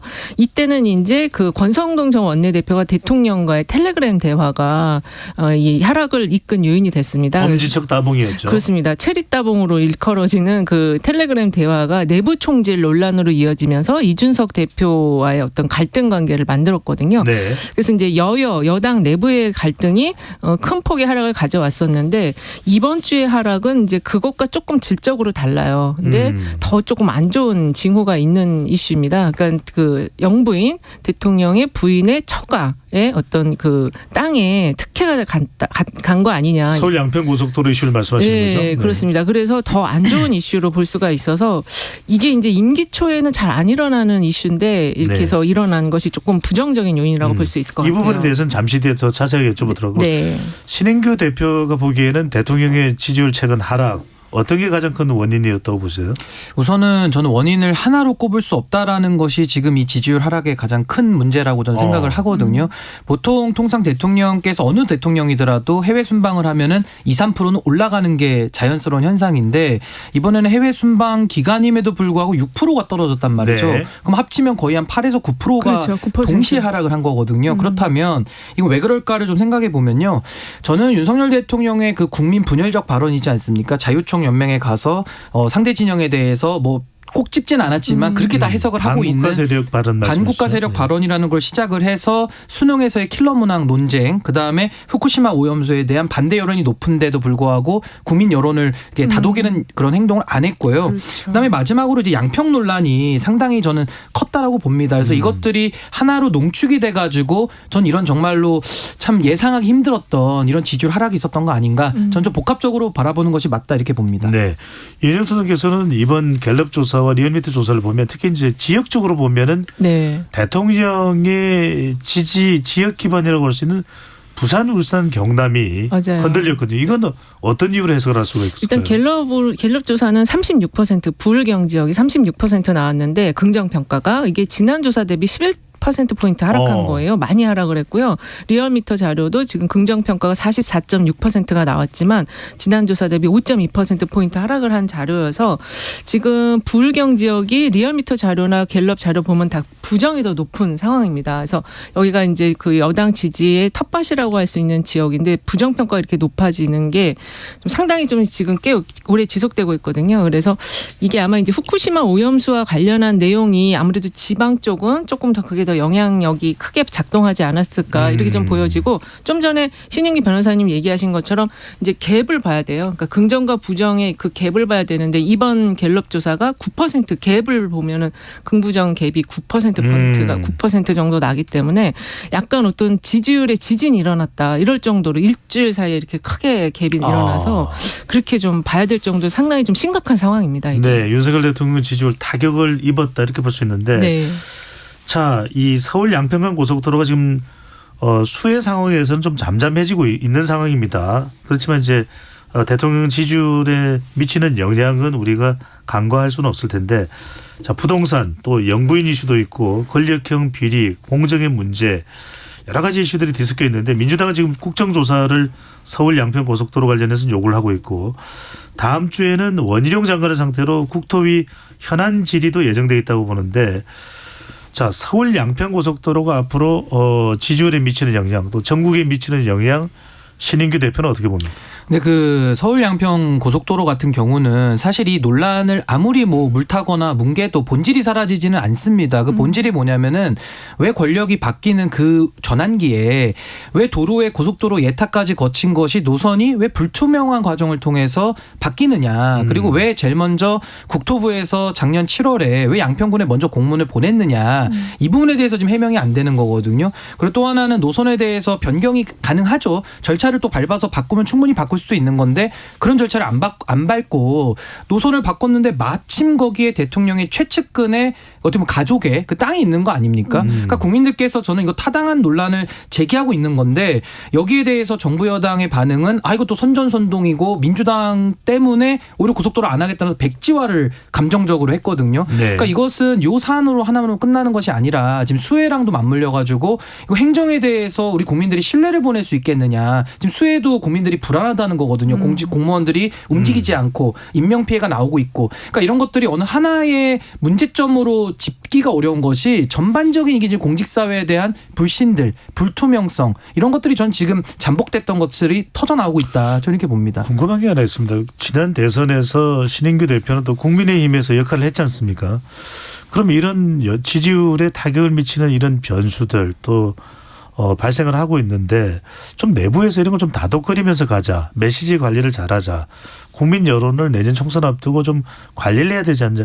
이런 이야기들이 국민의힘이든 또는 대통령실이든 안 나오나요? 나오지 않나요? 근데 저는 이렇게 봅니다. 그 전에 그래도 이준석 대표 체제 하에서 보수가 변화되기를 열망했던 그 열망이 모여있던 시점에는 그래도 국민들의 민심과 가치 관련 노력을 많이 했거든요. 뭐 서진 정책이라든지 수도권에 어필이 되는 얘기들을 많이 했었는데 네. 지금의 국민의힘은 윤석열 대통령의 사실상의 그런 장악이 끝난 상태이기 때문에 더 이상의 그런 이견조차도 허용되지 않는 그런 정당의 자율권이 상실된 상태라는 것이 저는 그 근본적인 차이라고 보는 거고요.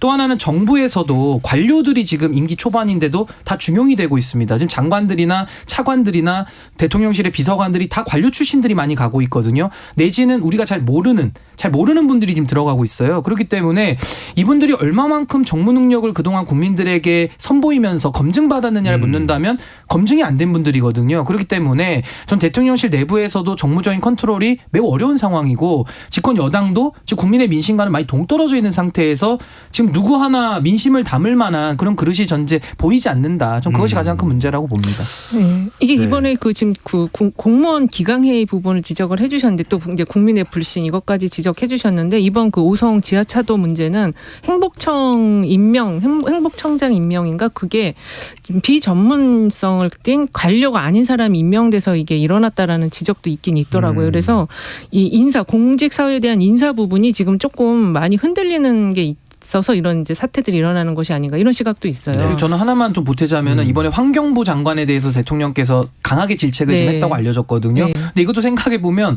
불과 2주 전인가요? 환경부 공무원 1급들이 다 사표를 그렇죠. 냈다라는 기사도 나왔었어요. 맞아요. 그렇다면 대통령께서는 질책하시기 이전에 왜 그렇게 그럼 사표를 다 받아내서 조직 자체의 불안정성을 왜 초래했는가 또 이런 문제 제기도 나올 수 있거든요. 그래서 지금 공직사회 전반적으로 우리가 그 내막을 다 알 수는 없습니다만은 상당히 불안한 상태인 건 맞는 것 같다 이런 평가를 합니다. 사표를 받은 건 맞는데 그건 이제 뭐 대통령이 직접 받았다라기보다는 환경부 장관이 받았다 이렇게 장관이 지시했다고는 나와 있습니다. 네, 알겠습니다.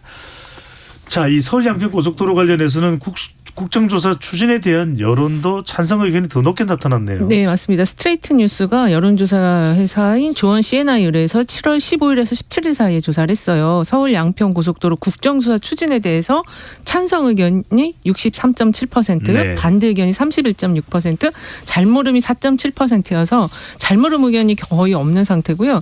이게 이제 그 다른 조사, 미디어 토마토나 여론조사 꽃이나 다른 자료를 보면은 이게 약간 이제 특혜성이라고 보는 시각이 또 10명 중 한 6명 정도 그렇게 응답을 해서 이 부분이 상당히 좀 그 팩트 체크 내지는 국정조사를 통한 실체적인 사안에 대한 접근이 좀 필요할 것 같습니다. 네. 자, 조사 결과를 보면은 찬성 반대가 거의 31.6%, 또 국정조사 추진 찬성이 63.7%. 대통령 지지율하고 좀 비슷해요. 거의 비슷해요. 그리고 지금 부정평가가 네. 2배가량 지금 더 높게 나타나고 있는 흐름이어서 이게 지금 뭐 대통령 지지율뿐만 아니라 그 후쿠시마 오염수의 방류에 대한 찬반도 거의 비슷한 숫자의 네. 조사들이 지금 나오고 있거든요. 거의 동일한 대동소이한 결과들이 나오는데 근데 국정조사 추진이 현실적으로는 가능할까요? 어떨까요? 저는 뭐 정치적으로 도입은 검토해 볼 수 있고 뭐 할 수도 있는데요. 저는 크게 실효성은 없다고 봅니다. 왜냐하면 양평 문제는요.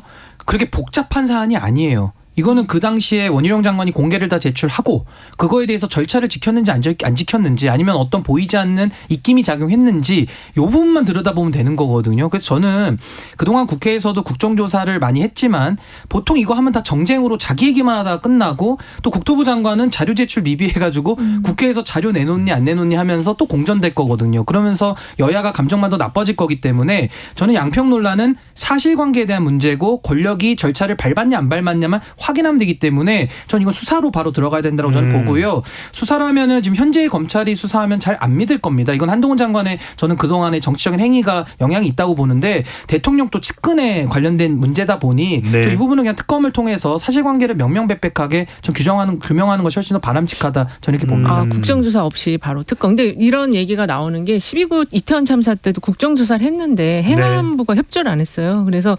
무용지물인 국정조사였다라는 얘기가 나와서 이번에도 그런 시각으로 지금 바라보고 있는 것 같습니다. 그것도 그렇고 시간만 벌어주고 증거를 인멸시킬 우려도 있기 때문에 그냥 이거는 자료를 다 안 낼 것이 명백히 예상이 되기 때문에 전 특검을 통해서 신속하게 저는 수사하는 것이 더 바람직하지 않는가 저는 그렇게 생각합니다. 특검이 오히려 진상규명을 하는 데는 더 적합할 수 있다 이런 의견이시군요. 자, 이번에는 최근에 이제 대통령 지지율뿐만 아니라 정당 지지율에도 영향을 미칠 수 있는 이슈들 하나씩 짚어보겠습니다. 김건희 여사 관련입니다. 리투아니아에서 명품 매장 방문해서 이제 논란이 일고 있는데 대통령실 해명은 구체적이지 않았습니다. 사실상의 뭐 노코멘트 관련된 내용이었는데 이혜정 처장께서는 일단 이 김건희 여사 관련된 논란이 여론에 앞으로 미칠 영향 어떻게 보십니까? 이미 반영됐기 때문에 뭐 추가적으로 더 반영되지는 않을 것이다. 아니다. 이것이 더 확대되면서 대통령의 부정평가가 더 올라가시다. 이런 좀 의견이 나눠지고는 있어요. 그러니까 지난주 나온 갤럽 조사가 이 명품 논란, 명품 매장 샵 방문한 논란은 좀 반영이 안 됐어요. 그러니까 이번에 이제 금요일 날 발표될 자료가 내일 모레 나올 자료가 이것하고 수혜에 대한 인명 피해와 대응 이게 다 반영된 자료가 나올 거라서 제가 보기에는 지금 20%대로 들어갈 요인이다 이렇게 보고 있는데 사실 그 여사가 이제 그 순방을 갔을 때 명품 매장을 방문하는 것 자체는 뭐 이제 시간이 좀 남을 때 이제 약간 그런 안내를 해줄 수는 있다고 봐요. 근데 이게 이제 그 해외 언론에 이제 잡혔다는 거 그리고 그 경호원이 그렇게 많이 같이 이동해서 다녔다는 게 상당히 좀 부끄러움을 느끼게 할 정도의 그런 뉴스가 나와서 그래서 저는 이 방문한 거 자체 좀 조심했으면 어땠을까. 그 자신이 뭐 꼭 사고 싶었던 게 있었다면 비서진을 통해서 그 사도 되지 않았을까 그런 생각이 들고. 살 수는 있는데 비서진을 통했어요? 네네. 그러니까는 본인 직접 가기보다는 왜냐하면 숙소에 보통 머물러 있게 하지. 왜냐하면 이동하는 순간 이게 경호진들이 다 움직여야 되기 때문에 피해를 줄 수가 있잖아요. 대부분 제가 알기로는 숙소에 있고 비서진을 통해서 뭔가 좀 사고 싶은 거는 산다라는 거 알고 있었는데 직접 다니시다 보니까 눈에 안 띌 수가 없잖아요. 그리고 지금 민주당 내에서는 그 에코백 안에 명품 가방이 있었다. 근데 출국할 때 사진을 가지고 얘기해서 조금 이거 논란이 또 저런 논란을 이렇게 이야기를 할까 그랬는데 어쨌든 지금 그 에코백 논란은 이 브랜드까지 이제 또 뭐 시읒 브랜드였는데 이응 브랜드다 막 계속 추적을 하는 거예요. 네. 그래서 이런 좀 이건 약간 소모적이지 않은가 그런 생각도 좀 들어요. 신인규 대표는 이런 또 의견에 대해서는 어떻게 생각하십니까? 김재원 전 의원은 국민의힘 김재원 전 최고위원 당원권은 정지되어 있습니다만 전 의원이 또 한 방송에 나와서 뭐 살 수 있는 것 아니냐. 그게 왜 문제가 되느냐. 그럼 언제 쇼핑하란 말이냐. 이런 의견에 대해서는 어떻게 생각하십니까? 근데 충분히 명품이라는 것을 들 수도 있고요. 뭐 쇼핑도 할 수 있고 또 일각에서는 왜 이렇게 김건희 여사를 악마화시키느냐라고 또 비판을 많이 합니다. 근데 저는 이 논란의 핵심은요. 에코백을 들고 나가면서 국민들 앞에 소탈한 모습을 보여주려고 했다. 그렇죠. 그런데 이제 명품관에 다 돌아다녔다라는 것이 국민들의 법 감정을 검드는 문제가 하나가 있고요. 또 하나는 지금 대한민국의 양평 논란으로 상당히 뜨거웠지 않습니까? 그렇다면 김건희 여사 입장에서는 본인으로 인해서 지금 정부에 상당히 부담을 주고 있는 그런 여건인데 거기서 굳이 갔었어야 되느냐. 거기다 더해서 사실 수해가 나가지고 사실 저도 지난주 복귀해 보면 많은 분들 안타깝게 돌아가시기도 했고 저도 교통적으로 마비가 와가지고 막 차 놓고 지하철 타고 다니고 이랬거든요. 상당히 국내에서는 여러 가지 일이 많았는데 전용기 타고 국가의 예산을 쓰고 해외에 나가서 명품샵, 편집샵을 돌아다녔다는 것이 국민들의 이거는 감정을 저는 건드렸다고 보고요. 더 나아가서 대선 당시에도 김건희 여사가 조용한 내조하겠다고 약속을 했는데 이게 지금 자꾸 안 지켜지기 때문에 국민들 입장에서는 자꾸 문제제기를 하는 것이고 만약에 그런 식으로 활동을 계속 한다 그러면은 뭐 제2부속실도 만들고 여러 가지 좀 검증되고 투명한 절차를 더 보완을 해야 되지 않겠습니까? 그래서 저는 지금 해명도 상당히 더 논란을 증폭시키는 것도 있고 해서 이번에 30%대가 만약에 깨진다 그러면은 이건 콘크리트 지지층이 무너지는 거거든요. 이건 이제 레임덕으로 들어가는 전초가 되기 때문에 저는 상당히 위험한 징후로 인식해야 된다. 저는 이렇게 생각합니다. 국민의힘에서 유상범 의원은 라디오에서 김건희 여사의 이 쇼핑이 외교활동이다. K-팝, K-컬처가 각광받는 시대. 김 여사는 이미 셀럽이다. 이런 취지 아까 김재원 전 의원과 비슷한 취지라고 볼 수가 있는데 윤석열 대통령이 만류할 수는 없었던 상황이었을까요? 어떻게 보세요? 저는 이 해명을 보면서 홍준표 시장이 골프에 대해서 해명하는 거랑 되게 유사하다. 그러니까 쉽게 말해서 변명만 늘어놓을 뿐이지 지금 유상범 의원의 머릿속에는 용산밖에 없는 것 같아요. 그러니까 국민이 배제되고 국민들이 느꼈을 정서적인 허탈함 그리고 불만 같은 것들을 고려하신다 그러면은 감히 그런 말을 할 수 있을까요? 아니 지금 호객 당했다고 하잖아요. 그러니까 이거는 그쪽 그 명품샵 매장 지배인이 이거 기사를 봤을 때는 반론을 얘기할 수 있는 거예요. 다시 한번 대한민국 국격이 실추되는 사안이거든요. 호객행위라는 설명에 대해서요. 그렇죠. 그래서 이거는 참 너무 좀 부끄러운 일이다 생각합니다. 자, 또 수해에 이 큰 인명 피해가 나 있는 상태고 또 이번 주말에도 많은 비가 온다고 하는데 대통령의 발언 관련된 부분입니다. 이 부분이 상당히 또 주목을 받고 있기 때문에 윤석열 대통령이 이권 카르텔 보조금을 폐지해 수해 복구 재정에 투입하겠다 이렇게 또 발언을 해서 상당히 또 논란이 되고 있고 원희룡 장관이 인터뷰를 하면서 오송 공평 지하차도 현장이죠. 자, 이 부분 방금 전에 또 이제 신인규 대표가 이야기했던 홍준표 대구시장의 골프 논란 일단 이런 것들이 어떤 영향을 미칠지 일단 대통령실에서는 대통령의 발언에 대해서 이권 카르텔에 주목을 할 것이 아니라 좀 잘못 사용되는 그런 예산이 있다면 수혜 쪽에 더 활용이 돼야 된다 이런 취지였다 이렇게 또 설명하기도 했는데요. 근데 지금 안 좋은 발언들이 저는 연타석으로 나오고 있다 이렇게 보고요. 사실 수해 그러면은 제일 먼저 떠오르는 것이 작년 이맘때인가요? 수해 봉사 가가지고 김성원 의원이 사진 좀 잘 나오게 비나 좀 더 내렸으면 좋겠다. 그 망언을 해가지고 지금 국민들의 공분을 산 게 작년인데 올해도 지금 대통령께서 해외 순방 중에 이런 수해가 났죠. 그랬는데 대통령이 간다고 해서 달라지느냐 이런 식의 발언이 나오다 보니까 마치 이태원 참사에서도 이상민 장관의 비 피해가 큰데 국내로 들어오지 않고 우크라이나로 방문한 것에 대한 설명이었죠. 그러니까 이제 인식의 문제를 묻는 거죠. 그러니까 이상민 장관도 경찰 투입한다고 뭐 달라지냐 지금 이런 얘기랑 똑같은 맥락이거든요. 그래서 저는 그 발언부터 시작해서 원희룡 장관이 견인차 들어가는데 그걸 막는 듯한 모습들 그리고 홍준표 시장도 뭐 골프 치고 주말은 자유인데 왜 자꾸 상관을 하느냐 국민정서법 무시한다 이런 식의 오만한 발언들이 쌓인 것이 저는 정부에 상당히 안 좋게 작용할 거라 보고 이 이권 카르텔 이야기도요. 이권 카르텔이 뭔지를 정확하게 밝혀야 됩니다. 그냥 싸잡아가지고 이권 카르텔 거의 그 유령 수준이거든요. 그러니까 어떤 것이 어떤 제도든 간에 다 맹점이 있고 앞면이 있거든요. 그 앞면을 정확하게 밝혀서 수사하고 또 개혁을 하면 될 일입니다. 이걸 갖다가 수혜까지 엮어가지고 이권 카르텔이라고 하는 모호한 단어를 자꾸 쓴다는 것은 그럼 국민들이 묻지 않습니까? 법조 카르텔부터 대형 로펌들이나 판검사들 유착되는 것부터 먼저 해결해라. 네. 국민들이 이렇게 얘기하기 때문에 이거 정서가 많이 안 맞는 발언이다. 저는 이렇게 봅니다. 아니 지금 부정평가가 60%여서 계속 부정적인 얘기밖에 할 수가 없는데 자, 잠깐만요. 네. 관련한 이야기를 좀 더 듣고 싶긴 한데 다른 주제가 있어서 시간상 이번에 민주당 이슈로 넘어가 보겠습니다. 네네.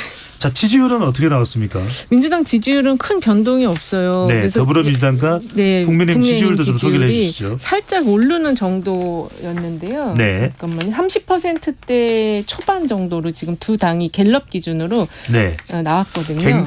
한국 갤럽은 직전 조사와 변동이 없었습니다. 변동이 없었고 그래서 민주당 지난 11월부터 13일까지 실시됐던 한국 갤럽 자체 조사에서는 더불어민주당 32%, 국민의힘 33%로 나왔는데 그렇습니다. 이렇게 대통령에 대한 부정적인 이슈가 많은데 민주당 지지율이 올라가지 않는 건 무슨 이유 때문일까요? 이건 이제 야당의 서름이랑 볼 수 있을 것 같아요. 왜냐하면 야당 자체의 존재감을 갖기에는 엄청난 노력을 해야 되고 사실 이런 사례가 있어요. 예전에 박근혜 전 대통령이 야당 시절에 4개월 동안 그 장애 집회를 해갖고 존재감을 좀 각인시켰던 적이 있거든요.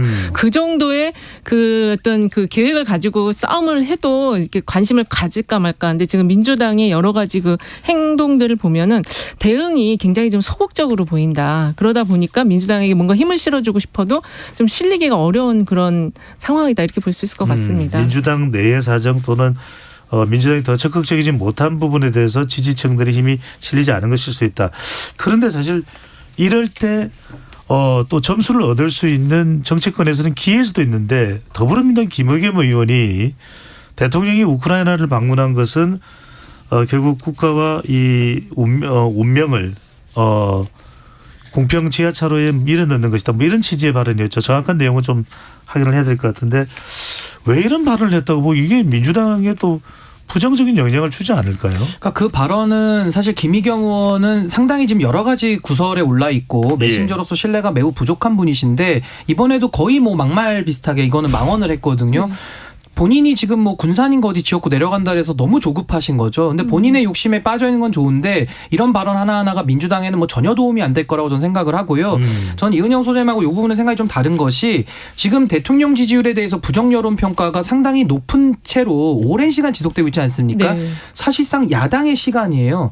야당이 정말 숨만 잘 쉬고 조금만 학생이 학교 가듯이 그것만 잘해도 지지율이 50% 60% 나와야 정상인데 학생이 학교 가듯이 하면 되는데 그러니까 공부 열심히 안 해도 학생이 학교만 가 성실하지 않습니까? 네. 그 정도만 해도 제가 볼 때는 50% 받는 게 정상인데 지금 야당의 시간을 전혀 활용하지 못하고 있거든요. 근데 거기에 대해서 저는 민주당이 다수당이라는 책임감이 전 너무 부재하다. 그러니까 쉽게 말해서 입법부를 장악하고 있는데 아직도 본인들이 힘이 없다고 하고 있어요. 근데 저는 그것은 국민들이 동의할 수 없고요. 그렇다고 해서 장외로 나간다고 하면은 국민들이 어떻게 생각할까요? 아, 민주당은 원내에서는 별로 할 일이 없나 보구나. 그럼 다음 총선에서 표를 줄 이유가 전혀 없는 거거든요. 그러니까 대통령은 여소야대 국면에서 힘이 약한 것이 정상인데 대통령은 과도하게 힘을 쓰고 있고 민주당은 의회를 장악하고 다수의 힘을 가지고서 여러 가지를 할 수 있는데 오히려 힘이 없다 그러면서 장외로 나가고 있으니까 저는 행정부와 입법부가 지금 거꾸로 하고 있다. 전 그렇게 봅니다. 지금 민주당이 여당에서 야당 된 지 얼마 안 돼가지고 자기 입장을 잘 이해를 못하고 있는 것 같아요.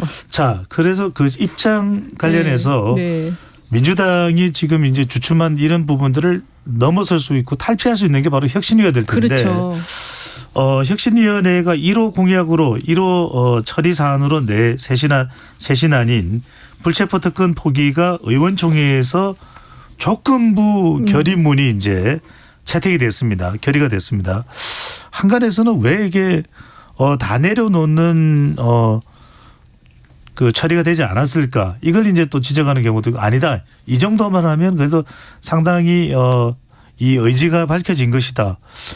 일단 이현영 소장님은 이걸 지지율과 상관했을 때 어떤 효과를 가져올 거라고 보십니까? 그러니까 이런 것 때문에 지금 민주당의 지지율이 올라가지 않는 거예요. 이게 어떤 존재감이 없잖아요. 포기할 건 확실하게 다 포기하든지 아니면 포기를 하지 말든지. 근데 지금 상황에서 이 불체포 특권 포기라는 거는 검찰의 수사를 공정하다고 인식하면은 이걸 포기할 수 있지만 그렇지 않은 상황이 더 많기 때문에 포기할 수 없는 거고 헌법적 권리를 지키라는 게 이제 민주당 지지자들의 이야기거든요. 근데 조건부 포기도 결의문 형태로 낸 거예요. 당론으로 만들지 않았기 때문에 이런 부분이 좀 비판을 받을 대목이다. 그렇게 얘기할 수밖에 없을 것 같아요. 네, 시리기 대표는요. 저는 민주당이 지금 번지수를 많이 잘못 찾고 있다 이렇게 보고요. 정말 국민들이 원하는 정치개혁, 정당개혁은 의원들, 그러니까 원내 제도권에 있는 사람들의 기득권을 내려놓으라는 겁니다. 근데 그것도 말장난하듯이 분칠하듯이 하는 것이 아니라 정말 본인들이 갖고 있는 기득권을 내려놔야 되는데 지금 민주당이 뭐 불체포 특권 포기, 뭐 이거 조건부 의결 뭐 이런 것들은 사실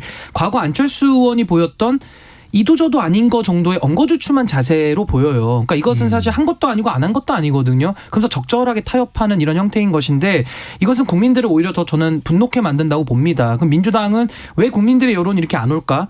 저는 책임 정치 복원해야 된다고 보거든요. 민주당 안에서부터 한번 곰곰이 생각을 해봐야 됩니다. 왜 도대체 민주당에서 이재명 대표 77%로 당선됐다는 얘기만 자꾸 했지 왜 대선에서 패배하고 지선에서 패배했을 때 국민들이 왜 심판했을까? 거기에 대한 책임을 뭘 졌는지를 답을 해야 될 거고요. 또 하나는 저는 국고보조금 폐지 같은 거 먼저 내밀면 어떻겠습니까? 그러니까 민주당이 정말로 국고보조금 같은 거 국회의원들 다 알거든요. 정당이 돈 위에 앉아 있고 국민들의 세금이 들어가고 있는데 이런 것들에 대해서는 전혀 본인들이 가진 기득권을 내려놓겠다는 얘기는 안 해요. 그래서 저는 이런 부분들에 대해서는 조금 하나만한 개혁으로 평가할 것이다. 저는 민주당이 봅니다. 지금 당장 자유총연맹의 보조금 40억을 폐지하겠다. 이걸 하면 참 박수 받을 것 같습니다. 제 생각에는. 자, 끝으로 두 분께 그냥 단답형으로 여쭤보겠습니다. 지금 명락해동 언제쯤 만날까, 어떻게 만날까, 또 어떤 결과가 될까 많이 궁금한데 이현영 소장님부터 사이좋게 잘 만날 거다. 별로 사이 좋은 만남은 못 될 것이다. 자, 어느 쪽입니까? 이러려면 만나지 마라. 안 만나는 게 낫겠다. 왜냐하면 1차 때는 뭐 막걸리 회동한다 그러더니 2차 때는 수해 때문에 막걸리 빼고 회동한다더니 안 만났거든요. 두 번 다. 그러니까 이러려면 피곤하다. 어떤 사람이 명락회동이 아니고 연명회동이라고 하더라고요. 뭔가를 연명하려는 회동인데 이것조차도 지금 회동이 안 되고 있으니까 차라리 만나지 마라. 자, 신은기 대표는 사이좋게 잘 만날 것이다. 아니면 사이 좋은 만남은 못 될 것이다. 어느 쪽입니까? 저는 민주당이 지금 혁신안에서 보이고 있는 그런 태도 같은 게 나올 것 같아요. 그러니까 쉽게 말하면 만난 것도 아니고 안 만난 것도 아닌 것 같은 엉거주춤형 만남이 될 것이다. 그럼 이제 왜 만났냐부터 또 비판이 또 쏟아지겠죠. 그래서 저는 본질적인 문제가 두 분의 만남에 있다. 저는 이렇게 보지 않습니다. 이게 사이좋게라는 그 표현이 혁신위원장이 그 얘기를 한 거잖아요. 사이좋게 어깨동무하면 좋겠다. 근데 쉽지 않아 보입니다. 진짜. 막걸리가 충분히 공급이 안 될 수도 있겠네요. 알겠습니다. 좋은 해동이 될지 또는 기대와는 다른 해동이 될지도 지켜보겠습니다.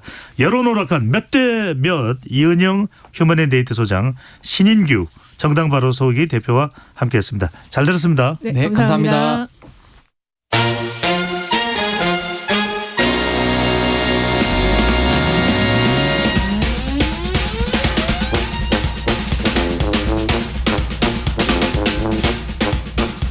주간 사건 사고 소식을 알아보는 배상훈의 사건본부 시간입니다. 오늘도 배상훈 프로파일러 나오셨습니다. 어서 오십시오. 안녕하세요. 네. 혹시 이 방송 들으시는 청취자분들께서 배종찬, 배상훈이니까 뭐 집안 가족인가 이렇게 생각할 텐데 전혀 그건 아닌 거죠, 그죠? 예, 전혀. 네. 1도. 예. 네. 우리는 항상 공정하다라는 거 예. 그런 말씀을 드립니다. 자, 일단 이 모든 관심은 사건도 그렇고 사고도 그렇고 수해 쪽에 모여 있습니다. 자, 이 오송 지하차도 침수 사고를 두고서 이번에도 재난안전 시스템이 제대로 작동하지 않았다. 이런 지적이 끊임없이 나오고 있는데 무려 14분의 희생자가 발생을 했습니다. 어떻게 보셨습니까? 예. 공무원들이 하는 자기 일이라는 게 있습니다. 지금 금강홍수통제소에서도 자기 일을 했고 네. 흥덕구청 아니면 청주시도 자기 일을 했습니다. 근데 이것이 유기적으로 이게 조화가 안 이루어진 거죠. 말하자면 재난이라고 하는 것은 현재 존재하지 않는 겁니다. 그러니까 벌어질 때 존재하는 거죠. 그러니까 벌어질 때 존재하는 건 당연하게 있는 건데 매년 있는 거고 요 시기에 있을 거라는 건 충분히 예상할 수 있다고 하면은 반복적인 시뮬레이션과 여러 가지 훈련을 통해서 무엇인가 어떻게 되리라는 걸 했어야 되는데 각각의 공무원들은 존재하는데 실제로 시스템으로서의 안전이라는 건 존재하지 않았다. 그러니까 분명히 경보도 내렸고 모두 했는데 현장에 가서 통제한 사람은 아무도 없었다는 거예요. 그게 경찰의 책임이든 청주시의 책임이든 흥덕구의 책임이든 충북도의 책임이든 그런 부분들 때문에 실제로는 이건 시스템 자체가 없다. 근데 문구적으로는 있습니다. 분명히 재난안전본부도 있고 당직자도 있고 담당자도 있습니다. 이 괴리를 해결하지 못하면 이건 매년 반복될 수밖에 없다. 예.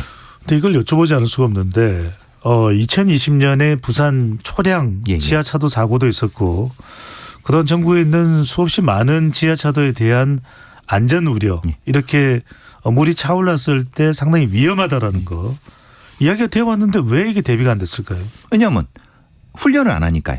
실전 훈련을 안 하지 않습니까? 그러니까 초량에 사고가 났습니다. 그래서 상당히 많은 돌아가시고 처벌도 받았습니다. 그런데 그 다음에 그런 거를 상정하고 실제적인 실무적인 훈련을 어디가 했을까요? 그러니까 우리나라에 존재하는 어떤 지자체나 이런 데서도 그런 걸 안 합니다. 왜냐하면 지금 하게 되면 교통이 막히고 뭔가 불편을 주기 때문에 도상 연습, 서류상 연습, 그냥 배치하는 거 전화로 이거에 익숙합니다. 그러니까 공무원들 현장에 가지 않고 갈 사람은 경찰밖에 없죠. 소방밖에 없죠. 네. 가보라는 거예요. 근데 이 사람들은 거기가 뭔지를 몰라요. 경찰은 이번에 공평 1 지하차도로 차도로 갔습니다. 그러니까 어딘지를 몰라요. 그리고 가도 본인들이 이게 자기 업무인지 아닌지도 헷갈려요. 그러니까 실제 시뮬레이션을 하면서 해봐야 된다. 근데 문제는 이전에도 이런 엄청난 사고가 계속 반복됐는데도 아마 올해도 내년도 이런 시뮬레이션 훈련을 안 할 겁니다. 돈 들고 없는 걸 상정해서 훈련하는 대한민국 공무원들이 그런 게 있습니까? 다 도상 훈련을 하죠. 자, 그러니까 무엇보다도 이 시스템 이야기를 안 할 수가 없는데 재난안전통신망이 하나로 통합되어 있으면 누구든 그걸 확인하고 뛰어나가야 될 사람들은 뛰어나가야 됐을 텐데 자, 이런 단일망에 대해서 서로 전달되는 이 네트워크 단일망에 대해서는 지난해 12구 이태원 참사 이후에 구축하겠다고 하지 않았습니까? 세월호 참사 때 그 참사를 겪으면서 단일망을 하게 만들겠다고 했고 만들었습니다. 네. 그러니까 작년에 12구 참사 때 분명히 있다는 거 알고 있어요. 만들어졌네요. 있습니다. 1조 5천억이 들였습니다. 그런데 문제는 그 무전기 단말기는 어디 있냐. 캐비넷 속에 있습니다. 그리고 경찰이나 행정공보부는 다 가지고 있습니다만 다 캐비넷에 있습니다. 그러니까 각각은 따로 자기들 통신망을 다 쓰는 거고 자기들끼리 쓰는 거고 정작 재난안전통신의 표준망은 안 쓰는 겁니다. 이건 재난이 있을 때 쓰는 건데 재난이라는 게 언제 있다고 예고됩니까? 예고가 되지 않죠. 그 시기에 써야 되는데 이 사람들은 안 쓰는 겁니다. 근데 문제는 이거죠. 어떤 망이 떴습니다. 망이 떴는데 여기에 누가 들어오고 어떻게 들어와야 된다는 것이 지금 지정돼 있지 않았습니다. 그러니까 어떤 것이 이게 청주시청에 전파가 됐는데 당연히 청주시청이 전파된 게 충북도에 갈 거라고 생각했는데 안 갔어요. 그럼 그걸 지정하고 하는 사람이 누굴까요? 그러니까 그런 게 없는 겁니다. 그러니까 지금 분명히 홍수통제소에서 전파를 했는데 그 전파가 가야 될 사람한테 안 가고 사실 갈 필요도 없는 사람한테 간. 그리고 결국 이런 문제가 되는 거죠. 있습니다. 지금 통신망이. 참 안타깝습니다. 만약 지금 이 사실을 미리 알았더라면 과연 이렇게 일처리가 됐을까 싶은 생각이 드는데 고칼 하나만 세워서도 참사를 막을 수 있었다. 그러니까 차량이 못 들어가게 그 붉은 색깔의 고칼 하나만 세워서도 막을 수 있었다. 이 말이 가슴에 와닿습니다. 구청, 시청, 도청, 경찰의 소극적인 행정을 두고 비판이 매우 거슬게 일고 있는데요. 자, 충북경찰청이 수사 전담팀 꾸렸습니다. 이게 어떻게 가려지고 어떤 처벌이 가능하리라고 보십니까? 이게 저는 좀 안타깝습니다. 충북경찰 수사전담팀의 팀장이 수사부장입니다. 네. 근데 지금 흥덕경찰서 같은 데가 아마 제 기억으로는 이 경무관이니까 급이 같습니다. 이게 안 맞는 겁니다. 말하자면 단위가 높거나 아니면은 지금 책임이 있는 경찰서라든가 파출소 있지 않습니까?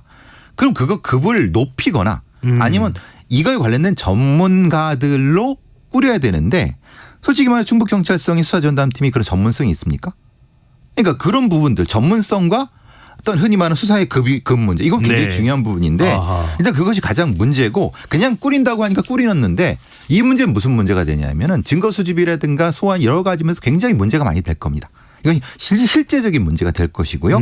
법적인 적용은 실제로 여기 88명의 수사팀을 꾸렸다고 하지만 사실 저는 이것도 신뢰하지 않습니다. 왜냐하면은 수사팀 숫자가 많은 게 중요한 게 아닙니다. 전문가. 이런 토목 아니면 자연재해를 해본 전문가가 거기 한 명이라도 들어가 있어야지 이게 수사가 될 수 있는 거지. 적임자네요. 그렇죠. 아니 형사사건이나 아니면 다른 인사사건을 한 사람이 이걸 하면 어떻게 하겠습니까? 이게 이제 가장 문제고 이걸 아무도 지적해 주지 않더라고요.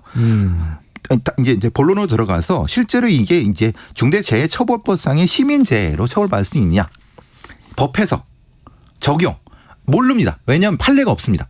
이게 처벌된 전혀 적이 없기 때문에 그러면 이걸 누가 할 수 있겠습니까? 결국은 검찰이나 아니면 경찰청 본청에서 그런 전문가들을 사실 파견해서 했어야 되는 건데 이게 저는 사실 앞뒤가 안 맞는 것 같습니다. 부산 초량 지하차도 경우에는 어떻게 수사가 됐던 겁니까? 그건 저 말하자면 이 과실치사 말하자면 그런 형태로 시민재해가 아니고 과실치사죄로 지금 처벌이 돼서 유죄를 받게 되는 거죠. 이번 충북 오송 사고가 더 큰 전국적인 주목을 받을 수밖에 없을 텐데 앞으로 어떻게 전개되는지 좀 더 지켜보도록 하겠습니다. 한 가지 다른 종류의 사건을 더 분석을 해보겠습니다. 어제입니다. 18일부터 스토킹 방지법이 시행됩니다. 시행 하루 전인 17일에 스토킹 살해 사건이 발생했다고 해요. 우선 스토킹 방지법 어떤 내용입니까? 이건 법은 두 개입니다. 2021년에 제정된 스토킹 처벌법이 있고요. 이건 스토킹 방지법입니다. 이 방지법이라고 하는 것은 기존에 부족했던 스토킹의 예방 방지 및 피해자 보호를 국가와 지방자치단체의 의무로 규정한 법이고요. 여기서는 스토킹 피해자 그 가족에 대한 상담 무료 법률 지원 같은 거를 설치 운영하도록 하고 있는 거고요. 현장 출동 경찰에 대한 조사 거부에 대한 과태료 부과 그리고 스토킹 사실 신고한 사람들에 대한 불이익 조처 금지 이런 것을 포함하고 있는 예방법입니다. 가장 큰 기존과 달라지는 점이라면 뭐라고 봐야 될까요? 기본적으로 이제 쉼터 문제입니다. 그러니까 예전에는 스토킹 피해자에 대한 쉼터가 사실 존재하지 않았습니다. 다른 가정폭력 관련된 쉼터를 어떻게 보면 일례 빌려 쓴 거죠. 근데 이 법으로 들어가면은 당연히 국가 지방자치단체는 그 쉼터 그러니까 보호처죠. 보호처를 마련해야 되고 거기 관련된 예산을 방에 확보하게 돼 있습니다. 그래야지 실질적으로 피해를 보호할 수 있는 거 그런 부분인 거고요. 당연히 그 속에서 상담 지원 같은 걸 받을 수 있게 한 것이 큰 차이입니다. 법이 시작됐는데 그런 시설 지금 준비가 돼 있는 겁니까? 지금 나오는 보도가 좀 안타깝습니다. 어느 지자체 같은 경우는 아예 그런 데가 없다. 그러니까 법은 시행이 됐는데 이미 그런 몇 달 전에 이거 시행이 제정이 되고 기간이 있지 않습니까? 그 공간을 확보한 예산을 확보 못 해갖고 지금 없다. 그럼 어떻게 하죠? 사실 안 되는 거죠. 물론 그 지자체를 제가 말씀드리긴 지금 뭐 그렇습니다만. 개문발차군요. 그렇죠. 실제로 존재합니다. 그게 이제 뭐 엊그저께 이 언론에 단독으로 난 지자체가 있습니다만은 참 안타깝습니다. 이게 물론 지금 이 법 자체가 사후 처벌보다는 예방과 피해자 보호 쪽으로 상당히 의미 있는 진전은 맞습니다. 네. 자, 스토킹이 결국 우리 사회에 간단한 문제가 아닙니다. 심각한 문제가 되고 살인 사건까지 이어지는데 지난 17일 발생한 사건 이야기입니다. 지난 5월에 경찰 조사를 받고 나와 주차장에서 전 연인을 기다리다가 범행을 저질렀던 금천구 보복 살인 사건이 크게 화제가 됐었는데 또 스토킹 범죄가 일어났습니다. 이 17일 날 발생했던 살해 사건 어떤 내용입니까? 인천 논현경찰서 관할에서요. 피해자분이 오전 5시, 한 6시쯤에 있었는데, 그러니까 이게 가해자가 A고 피해자가 B입니다. 그러니까 네. 전 연인이 출근하려고 하는데 거기서 숨어서 기다렸던 겁니다.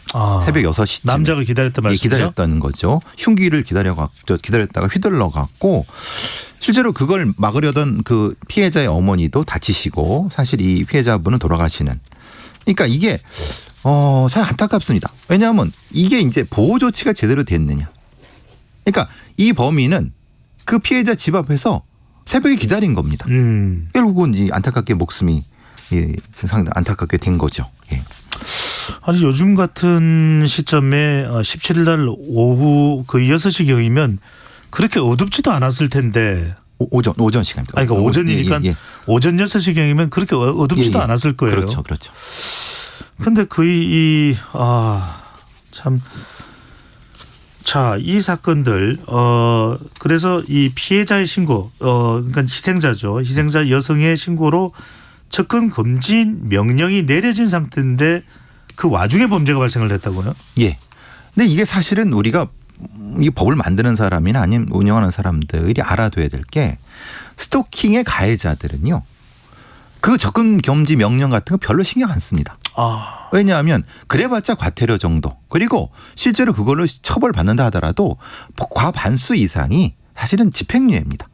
그러니까 법도 너무 약하고 그러니까 실제적으로 그 사람들의 지금에 있는 행동을 제어할 수 있는 수단이 아닌 겁니다. 네. 그러니까 이 범인처럼 흉기를 가지고 그냥 접근 금지 근무 다 하고 상관없어 라고 공격하게 되는 거죠. 그러니까 실질적인 조치가 필요했는데 그게 사실은 이게 없었던 거죠. 바로 이 이른바 사각지점을 범인들이 결과적으로는 아무리 연인 관계를 쳐도 노릴 수밖에 없었다. 그렇죠. 노렸다 이렇게 봐야 되겠군요. 그렇죠. 자, 스토킹 방지법 시행으로 이제 좀 더 예방 조치가 될 수 있을까? 이제 어떤 점을 좀 주의해야 될 것 같고 교수님 보시기에는 어떤 부분이 좀 아쉽고 그래도 이런 법이 마련된 상황에서 그런 위협을 스토킹 살인이든 뭐가 됐든 위협을 받을 수 있는 이것에 대해서 어떤 대비를 해야 될까요? 피해자분들이 적극적으로 경찰한테 도움을 요청하시고 주변에 도움을 요청하시고 이것을 숨기기보다는 사건화시키고 그래야지 더더욱 보호를 받을 수 있다는 거 우리 피해자분들은 명심하시고 경찰이라든가 수사기관에는 좀 더 적극적으로 법에 있는 대로만 적극적으로 해도 지금보다는 훨씬 스토킹 범죄에 대한 보호가 충분히 됩니다. 네. 그러니까 수사기관이나 이런 데서 너무 소극적으로 왜냐하면 뭐 내 일이 아니고 나게 전문성이 없다라고 하면 사실 좀 피하는 부분들이 없지 않거든요. 네. 그런 부분들에 대한 것만 조금 해면은 충분히 가능할 거라고 봅니다. 병가 사고는 널리 알릴 필요가 있다. 그렇죠. 이런 말과 비슷한데 배 프로파일러께서는 스토킹 당하는 일은 없죠? 뭐 저는 그렇죠. 예. 네, 알겠습니다. 지금까지 사건본부 배상훈 프로파일러와 함께했습니다. 잘 들었습니다. 감사합니다. 네, 오늘 여러분들 어떻게 들으셨는지요? 배종찬의 시사본부 오늘 준비한 소식은 여기까지입니다. 저는 내일 낮 12시 20분에 다시 돌아오겠습니다. 여러분들 비 피해 또 이 폭염도 잘 대비를 하셔야 되겠습니다. 고맙습니다. 행복한 오후 되십시오.